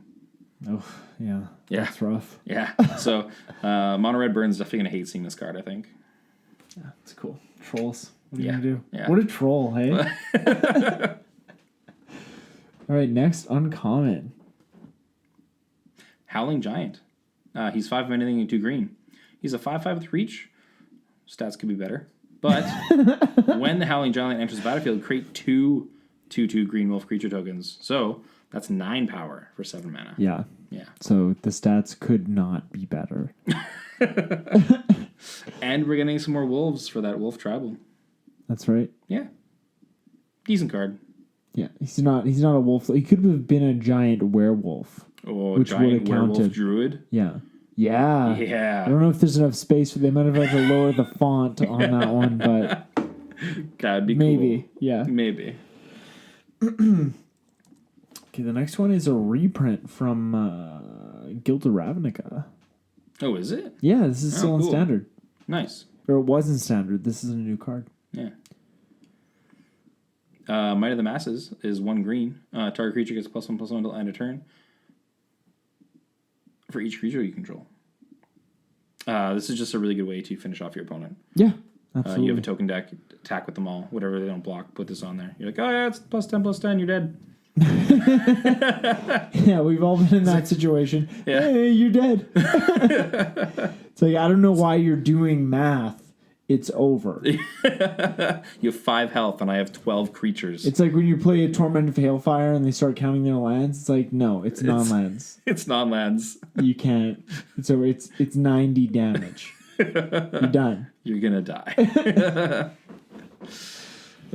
Yeah, nice, solid reprint actually. They did change the art on this though. Okay, It was different. I don't have the trick me a little bit. yeah. Well, All right, the next uncommon we have in green is Thrashing Brontodon. This one is a reprint. It is, yes. Yeah. It's 1 and 2 green. I mean, the last one was reprint also. Yes, I don't know why I said it like that. This is a reprint. It's a 3/4, and its activated ability is pay 1, sacrifice Thrashing Brontodon, destroy target artifact or enchantment. I just thought this was interesting to see reprinted because green doesn't get many creatures with like a really cool ability like that. No. That just like stay in standard. Right. Yeah. So with all like the enchantments that are running around and stuff, like it's really nice to see a card like this to just be like, hey, let's just keep this card in standard, print it again. Mm-hmm. Yeah. And this card, when it was originally in standard, it did gain a fair bit of value for an uncommon in standard. I think at one time it was at about like $3.50. Which is a lot for an uncommon. It is. Yeah. So, Just an awesome card. Yeah. All right, we're going to move on to the gold cards. All right. In this set. We're going to start with the mythics. There's a bunch of awesome commanders in I think this these slot. are all fun. Yeah, they're all really cool. So the first one is Kalia, Zenith Seeker. She's 1 red, 1 white, and 1 black for a human cleric, 3/3. She has flying, vigilance. When Kalia, Zenith Seeker, enters the battlefield, look at the top 6 cards of your library. You may reveal an angel card, a demon card, and or a dragon card from among them and put them into your hand. Put the rest on the bottom of your library in a random order. So if you reveal all 3, you get all 3. Oh, yeah. Right? Because it's end. Right. Yeah. Yeah, so not... I wouldn't say she's as powerful as the original Kalia, because you get that card on the battlefield attacking, and that opens you up to so many more combos. Yeah. Like, I think that Kalia's overall has, like, more explosive... Right. Yeah. But this gives you so much more card advantage, which is very powerful. Still. Right? Because Yeah. I've seen those Kalia decks, they get an early board state, there's a board wipe, they can't come back from that. But with this deck, because they were just putting the cards in your hand and slowly playing more and more flyers, yeah, powerful. I think this would be a fun build around. Mm-hmm. And I mean, Panharmonicon. Yeah, I've never built a Mardu deck, but this card made me think about it. Yeah, I haven't either. Nice. We should have a Kalia build off. Ooh. Yeah. That might be an episode. Yeah, that'd be fun. Okay, the next legendary is Kethis, the Hidden Hand. It's 1 white, 1 green, and 1 black for a legendary creature, Elf Advisor, 3/4. Legendary spells you cast cost 1 less to cast. Exile 2 legendary cards from your graveyard. Until end of turn, each legendary card in your graveyard gains. You may play this card from your graveyard. So when I see that ability on a card, I immediately think... Sisay? Yeah, I think Sisay, but I also think combo. Yeah, totally. Just being able to play cards from your graveyard, because you're not playing those cards from your graveyard because it's been a long game and those cards have entered the graveyard from the battlefield. They're in your graveyard because you put them there from your library. And this is Abzan we're playing, so we're dumping our graveyard full and combo in there. Yeah.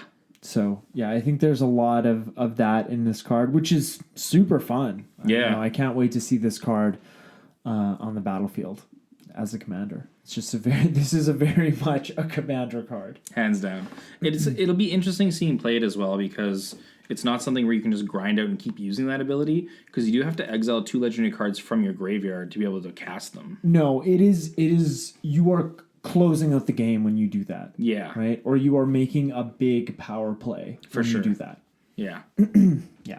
All right. Next up we have Kaikar Wind's Fury. It's 1 of anything, a blue, a red, and a white. 3/3 flyer for a legendary bird wizard. Whenever you cast a non-creature spell, create a 1/1 white spirit creature token with flying. And then interesting, sacrifice a spirit, add a red mana to your mana pool. So this card is just rife with broken potential. Sure. Right, you can make because whenever you cast a non-creature spell, there are loads of non-creature spells that create spirit tokens. Right. So you can basically think of any non-creature spell in your hand as costing one generic mana or one red mana less. Yeah. Because you can just bank that mana at any time to sacrifice a spirit. Also, all those colors have some fun creatures where if you cast instant sorceries or non-creatures, you're getting more tokens as well. Yeah, like Pyromancer. Young Pyromancer. White has Monastery Mentor, which I love. Yeah. The card's so powerful. Oh yeah, yeah. And those create like Monastery Mentor. Does that create spirits? No, it creates 1/1 monks with prowess. Oh, okay. But the monks tokens have prowess. Yeah, and then the young Pyromancer creates elementals. Yeah. Right. Yeah. But And then there's that new one from Modern Horizons that is the older Pyromancer. the seasoned Pyromancer. And that creates elementals too. Yeah, but he's a little bit different because you don't cast spells and get them. Okay. When he enters the battlefield, you discard 2 cards. For every non-land you discard, you get a 1/1 token. So you can get up to 2 1/1 elementals from him. So, yeah. Yeah. But even in standard right now, we have the Murmuring Mystic, which is a 4 mana 1/5. Whenever you cast an instant sorcery, you get a 1/1 bird with flying. So, yeah, I think like when I saw this card, I kind of wanted to put a bunch of creatures in the same deck that just whenever you cast spells, you're getting more value from them as well. Right, and Yeah. then like a True Conviction where you buff all your creatures, Yeah. and you're just swinging in for lethal amounts of damage. Yeah. Every combat phase. Yeah. Yeah. So, yeah, cool. Cool card. Yeah, very cool card. Anytime you can sacrifice like a free sack outlet to get mana, it's just so powerful. It's just like, well, how can I break this? Exactly. Yeah. And Aristocats is usually in black, so we don't have like a cool sacrifice thing there, but I wonder if there's a way you can also, on top of getting the mana, also get value off sacrificing. Yeah. Yeah. Interesting. Yeah, you're right about that, Yeah. for sure. The next gold mythic is Omnath, Locus of the Royal. It's one green, 1 blue, and 1 red for a legendary creature elemental, 3/3. When Omnath, Locus of the Royal, enters the battlefield, it deals damage to any target equal to the number of elementals you control. Whenever a land enters the battlefield under your control, put a 1/1 counter on target elemental you control. If you control 8 or more lands, draw a card. A lot of stuff going on. Yeah, I've thought about just adding blue to my Angry Omnath deck and replacing Angry Omnath with this guy. Sure. Because the deck does run a fair bit of elemental creatures and also ways to create elementals beyond Omnath. So you would be able to buff them, but just the ability to draw a card every time you play a land, and it's so easy to get to Oh yeah, 8 or more lands. Oh, hands down. And it's like that's an ability on your commander, and you don't need to have an elemental out to get a counter to get the card draw. No, and whenever Omnath enters the battlefield, it deals damage to any target equal to the number of elementals you control. Yeah, That could be. you can remove a problem thing. If you have enough elementals out there, you can deal a lot of damage to one of your opponents. Yeah. So just a very, very cool card. Next up is Reen, Angel of Rebirth. Rain. 2 of anything, red, green, white. It's a 5/4 flying angel. Other multicolored creatures you control get +1/+0. Whenever another multicolored creature you control dies, return it to its owner's hand at the beginning of the next end step. If you're running all gold cards, that seems pretty powerful. Yeah. Well. Yeah, and if you had a next week we are doing a deck tech on Dimizet, and this would be very powerful in that deck. Oh yeah, Right? All the Nimbus creatures. Reborn. Yeah. Whenever a multicolored creature dies, you just put it back in your hand. Yeah. You couldn't get Rien off of The ability. Dimizet, but it entered the but battlefield trigger. But its ability there is still yeah, quite strong. Mm-hmm. Yeah, but even in like standard, this could be a top end of like a really cool deck, I think. Because once you get to that point, it's going to be so difficult to deal with that. Just a cherry on top of Everything else. yeah. Because we even have like a couple gold angels right now. Right. Yeah, because there's a feathered, Right. Yeah. which is really cool, and also Aurelia, which is a really strong card. So yeah, cool like angel deck. Angels and standard. Yeah. Right. So the last potential commander in this set that we're going to talk about is, well, not the last potential commander, but the last gold commander in this set is Yarok the Desecrated. It's 2, a black, a green, and a blue. So Sultai for a 3/5 elemental horror.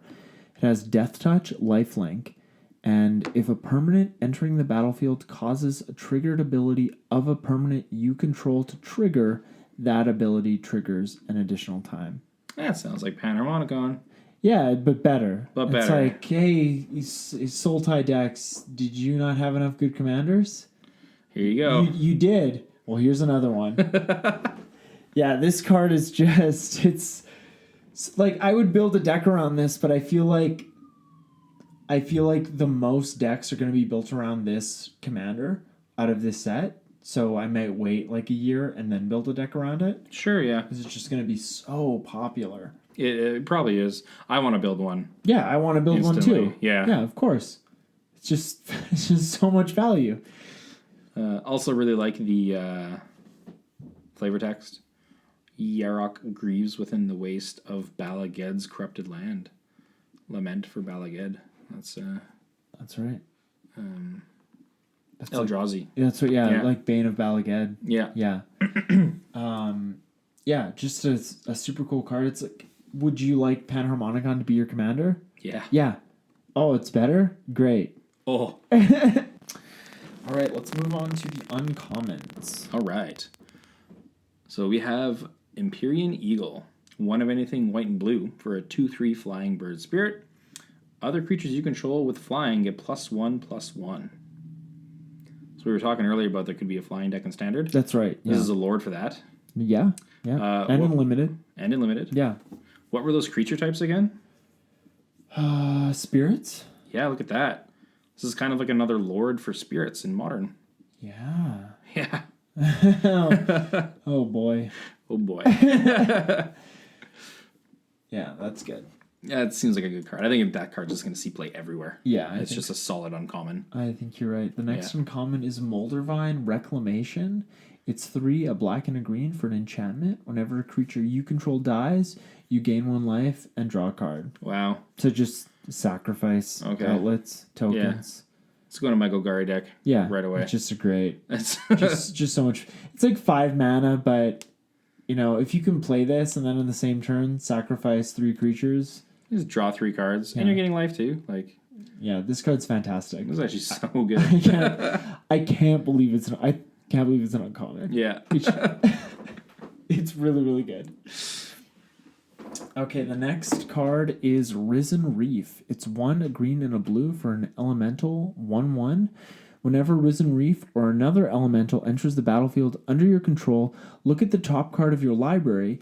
If it's a land card, you may put it onto the battlefield tapped. If you don't, put that card onto the battlefield. If you don't put that card onto the battlefield, put it into your hand. So again, I just thought this was a really good elemental value engine. Yeah, for sure. And if it's not an elemental, you just put it into your hand. It's not like you have to put it back into your library, like Explore. Yeah. So, Well, if it's... So the elemental entering triggers the ability.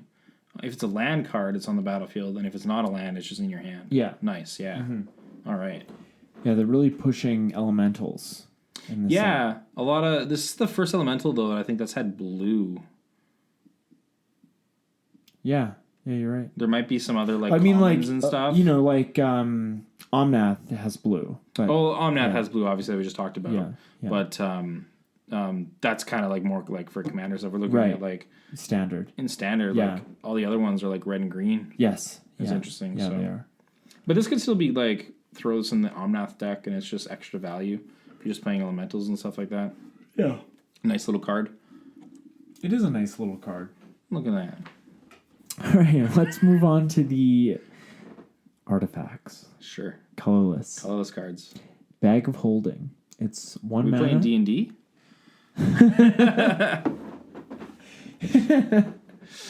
It's 1 mana for an artifact. Whenever you discard a card, exile that card from your graveyard. You can pay 2 to tap it to draw a card, then discard a card, and you can pay 4 to tap it to sacrifice Bag of Holding. Return all cards exiled with Bag of Holding to their owner's hand. Spicy. Yeah, I thought this card was cool. Yeah. And sort of like Safe Haven, or there's that land from Hour of Devastation that lets you exile creatures under it, and then you can exile the land. Yeah. And then bring back those creatures. You know, just a way that colorless decks don't have a way to protect their creatures with counter magic. And this is sort of a way to get card advantage. Yeah. So I think it's kind of slow, and of course it's susceptible to removal, mass removal. Probably no one's going to target this and remove it. No. But, you know, I think it's just a cool card. Yeah. And I mean, like, the one time somebody would target it is if we're, like, playing a game, I've had it out there for a little bit, and you kind of see a couple bombs be exiled with it. It's like, well, that needs to go. Absolutely. Yeah. And if you have the mana open and it's not tapped, then you can sacrifice it in response. But most of the time, that player shouldn't, you know, if they see that, they should, you know, wait till it's tapped. Yes. Right? Wait till it's tapped and they don't have a voltaic key. Because they'll get you. That's also a time when the split second green card. Oh, Crow's End Grip. Yes, thank you. Crow's End Grip. Yeah, just Crow's End Grip it, no problem. Yep. Crow's End Grip's flavor text should be no problem. Oh. I like. Yeah, I gotta get a Crow's End Grip t-shirt that says, like, no problem. We should make that. We should. Yeah, that's a really great idea. Yeah. So that's don't make that t-shirt. Anyone that's listening. All right, next up, we have Golos Tireless Pilgrim. So this is 5 mana for a 3/5. Legendary artifact creature scout. It could be your commander. Yeah, if you want to do Scout Tribal. Yeah. It's going to be slim pickings. When Golos Tireless Pilgrim enters the battlefield, you may search your library for a land card. Put that card onto the battlefield tapped, then shuffle your library. For 2 of anything, and then Wooburg, so 7 mana total. Exile the top 3 cards of your library. You may play them this turn without paying their mana costs. So whoa. I think if this was just an artifact creature that was a 3/5 for 5 and you could search for any land, this card would see play in a ton of decks. Yes. But because it has the mana restriction of being 5 colors, it can't. Yeah, that is a big thing to point out. But if you have top deck manipulation, you don't care. Like you can pay 7 mana for spells that could cost you far more than that, or at least could affect the game in a way that could be far more powerful than that mana. Oh yeah. So I think this card has a lot of potential. Even in I think if you're playing a Wooburg deck, it's good to throw this card in there. Because you still get a land. You still get any land. Like any land. Which can fix you. You get a 5-color land. You can search for Command Beacon. Yeah. You know? Good to go. Yeah. Command Tower. Tower, yes. Yes. Yeah. Yeah. Even in that Niv deck we'll be talking about, I think this could fit in there somehow. It could, yeah. Yeah, this is just a super cool card. I love cards like this. Yeah. A cards that lets you search for any land. I love those cards. Also, the bottom ability, you may play them this turn. So if you're going to use that ability... You can hit lands. So don't play a land from your hand. Use that ability in case you hit a land. Just wait till the end of your turn to play lands. Yes. This is just a rule of thumb that Eric and I both play by. Yeah, if you need that land to play something, still just wait till it comes to the time where you need That's right. Because people can't respond to you playing a land. They can't. That's why it's so powerful. Play that land. It's powerful. Okay, the next rare we're going to talk about is a reprint. It's Grafdigger's Cage. This is a good reprint. Yes, it costs 1 for an artifact. Creature cards can't enter the battlefield from graveyards or libraries. Players can't cast cards in graveyards or libraries. So this is a great sideboard card in Modern. Yep. And I think that this reprint will ding the price of this card even more. It was quite expensive for a long time until it got reprinted in Modern Masters 2017, but it's crept back up since then. I think it was around like $4-5. Mm-hmm. And it's around 10 now, 10 or 12. So I think this will put it back down a little bit. Put it back down. So if you were waiting on Grafdigger's Cages, now's the time. Yeah, pick them up now. Pick up the foils. Yes. Actually, that's where you're really gonna get a lot of value. Also, even in standard, this can see sideboard play, I think. Because we just saw the Chandras, I can cast cards out of graveyards. Yeah. Oh, yeah. And Arclight Phoenix is in standard. Yes. Let's not forget about that. Yeah. That card's annoying. And it'll be in standard for another year. Yay.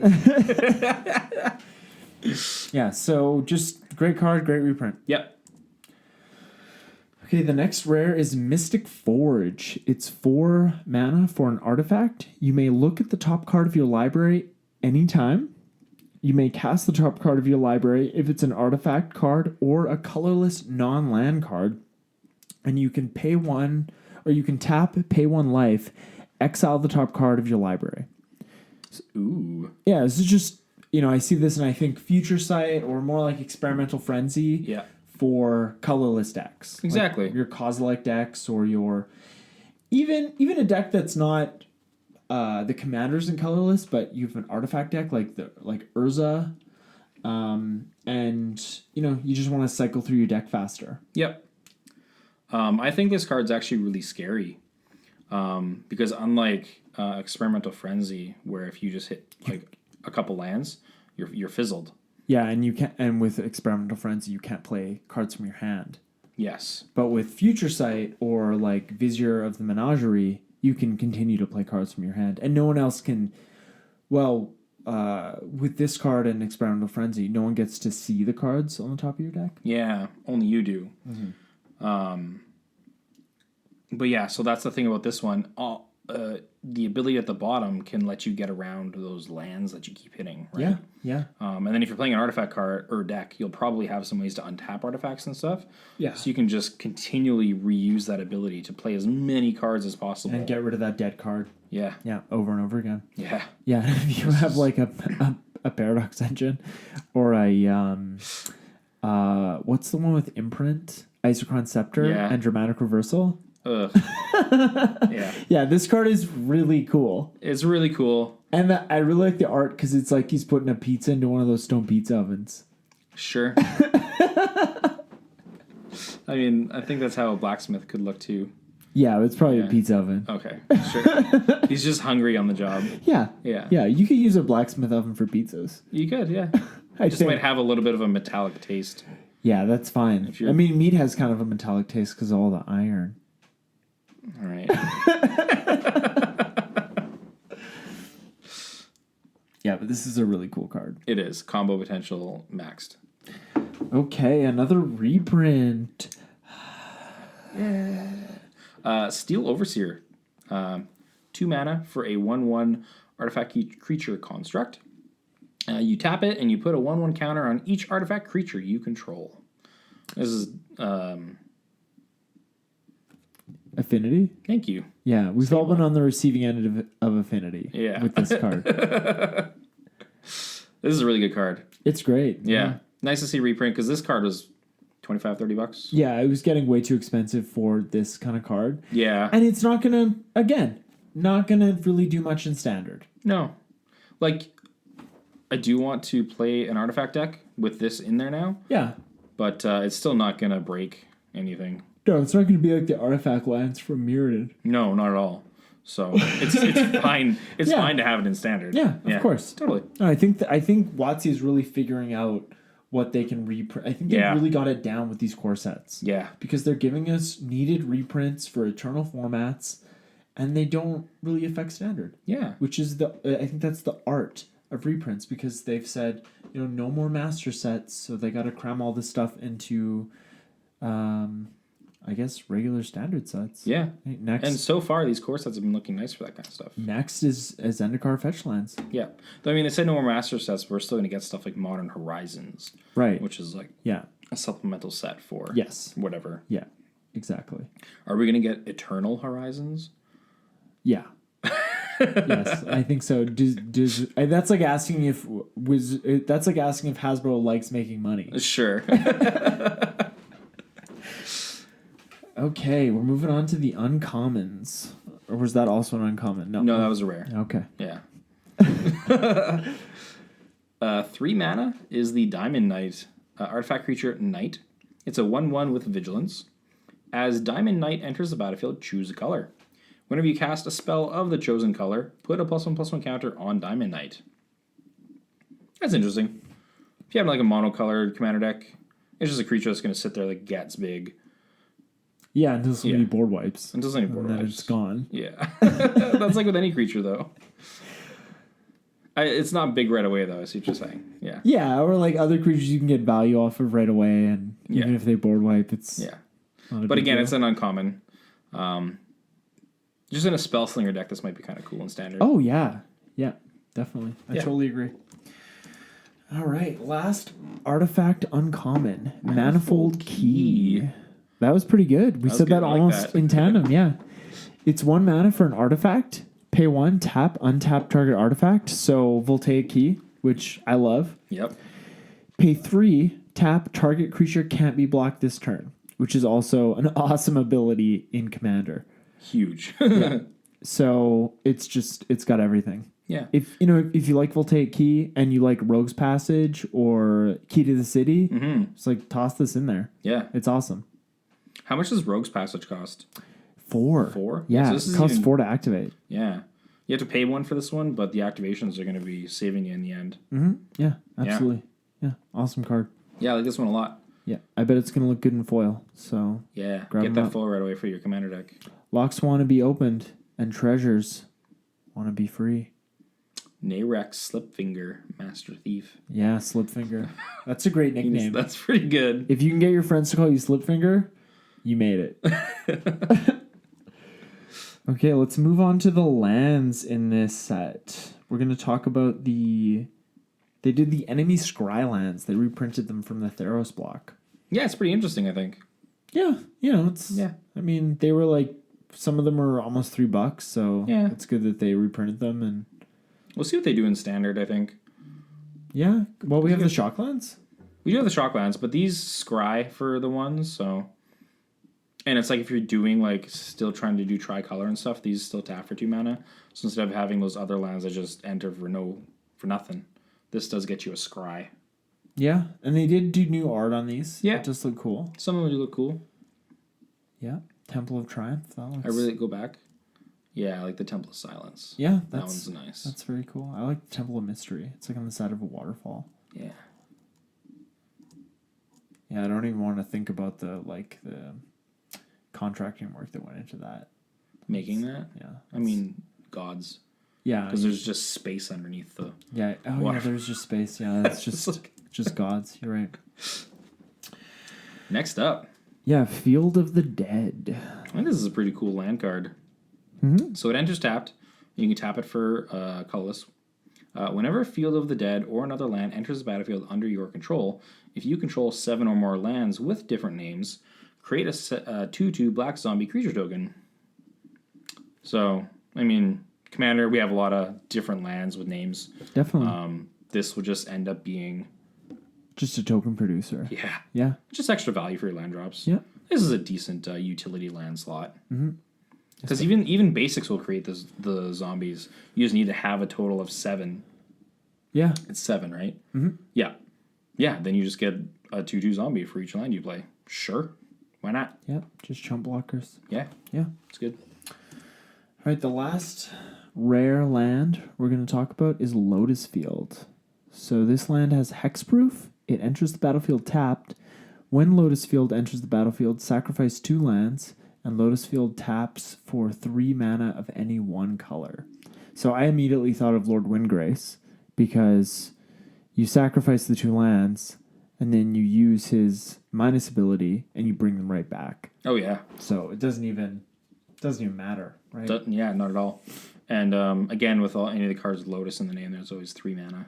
Mm-hmm. It's cool that they do that. Except Lotus Petal, you only get 1. Oh right, because it's a petal. It's just a part of it. Yeah. Yeah. Yeah, I think this card's really unique, especially because it also has hexproof. Yeah, that's so awesome. Yeah, so this is pretty much minus mass land destruction. Mm-hmm. You're getting 3 mana out of this one. Yeah, this land is not getting strip mined. Yeah. Unless you strip mine it yourself. Why? Maybe you just want to watch the world burn. I don't know. Sure. Yeah, really unique land. I think it's actually pretty good.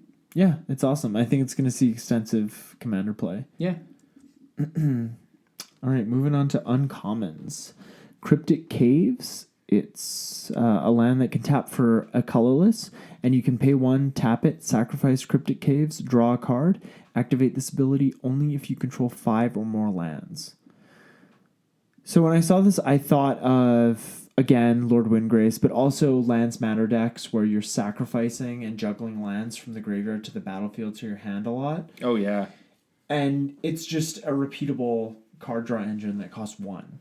Yeah, any lands matters deck should just throw this one in there. Yeah, definitely. I like it a lot. Yeah, you're getting the land sack things, and you're also getting the card draw. All right. How do you feel about the set? I think they've really figured out how to do core sets. Yeah. I think Core 19 was really great. And I think even Magic, going all the way back to Magic Origins, I think that was a really great set. And I think they've really got it down pat. I think core sets used to be kind of humdrum, and Yeah, right. it's like there's a few good cards in that, but like there's so many good. Like I have a list going. Like I have like notes on my phone. It's like EDH upgrades. Yeah. And for Modern Horizons, it was long, but it's almost as long for Core 2020. Cool. Yeah, it's just it seems like an awesome set. Yeah, there's a lot of cards that I like the abilities from. And yeah, I feel like we're still just getting power. Yeah. A lot of the times with core sets, they were humdrum because like things were kind of like laid back. Right. Yeah. They take the throttle off a little bit. Yeah. Yeah. But we're still seeing like a lot of like solid color stuff to make it a little bit easier for newer players being a core set. Yeah. There's still a lot of power in the cards. And there's so many of those like gold legends, so they're not making it too much for new players. Yeah. And I think what we've seen over the past few years is that WotC understands how important Commander is. Yes. And that's why they create the legends that they do in sets. Because they obviously have Commander in mind. They do. Yeah. Yeah, they absolutely do. Yeah. Do you have a favorite card? Spicy card? I think if I had to build... I think my favorite card from the set is Manifold Key. Cool. Just because I love Voltaic Key. Yeah. You can just untap any artifact. You can untap, Mana Vault. And, it's just you get around the whole... the part of it that makes it not as good of a card. Yeah, for sure. But probably if I had to build around a legend, I would go for Yarok because you just Panharmonicon on a commander. Yeah. Why wouldn't I? What about you? One's a little boring. I like dragons. I think, what's his name again? Dracumeth? Oh, the Maw? Yeah. I think it was something like that.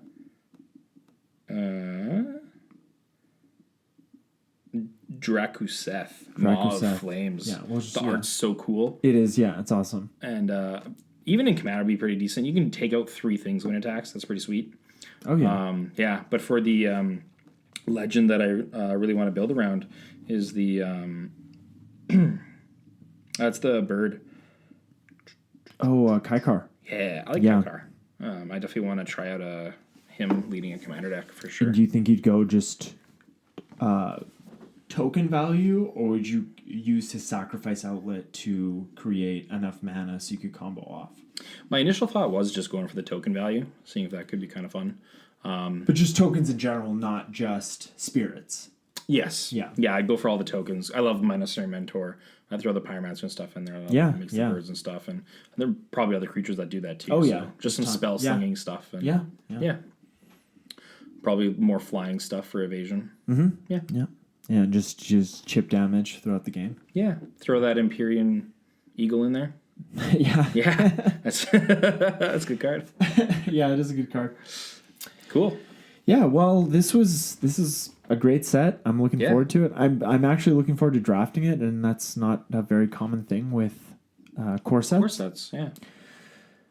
But we hope that all of you listeners enjoyed our set review. I know this was a long episode. We knew this was a long episode. We're like, set review. It's going to be over 2 hours again. It's going to be over 2 hours. We're going at it. And if you've stayed till the end of the show, then you're going to get to listen to our drawing for our June giveaway, because this episode is going to air on July 1st, Canada Day. Canada Day, yay. Yeah, go Canada. Go Canada. Yeah. This is our first, right? This is our first giveaway. Yeah. Yes. So we set up a random number generator, and we have a list of the people that qualified for the giveaway. So we're going to start the random number generator now. Let's go for This it. is happening on air. Yeah, it's got to reload. And Eric, you say stop. And stop. Okay, so it's number 5.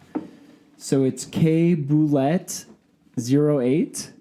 So that person is the winner, and we will we'll also post this on Instagram on July 1st with the post of this episode. So they will that person will know they're the winner, and they're gonna get these crispy packs. You hear that plastic? Yeah. Yeah. Also, all the arts on the packs are different. That's right. We have a Gideon. Nice little touch. We have a Lily, and we have a Teferi. All right. Right. Well, yeah, we just want to thank all of you for listening, and we're going to be... Actually, we can start our July giveaway Hey, yeah. right now. We're going to be... It's July 1st? Yeah, it's July 1st. We're going to be giving away 3 packs of Core 2020. That's happening on our Instagram page, and you can enter that giveaway by finding the Instagram post following the post for our Core Set 2020 set review. Following the instructions on that post, you'll be entered for a chance to win those packs, and we'll be announcing the winner of that giveaway on August 1st, at which point we'll be starting our September giveaway. Cool. And I think there's going to be a giveaway somewhere in there with we're doing for our budget episode coming up. Not to like too much of a spoiler. Yeah. You know, that's about all we can say at this point. It's going to be a hot one. But there will be like an out of context giveaway. Yeah. So get upset about it. Or get excited. Yeah. Not upset. Upset is better than upset. All right, well, you can find us on Apple Podcasts, Google Play, and SoundCloud. And you can also find us on YouTube. And when you're searching on YouTube, search for Turn 1 Soul Ring, all one word. And we'll talk to you guys and ladies next week. Stay fresh and have a good one. Go get 'em, Tigers. Turn 1 Soul Ring. Yay.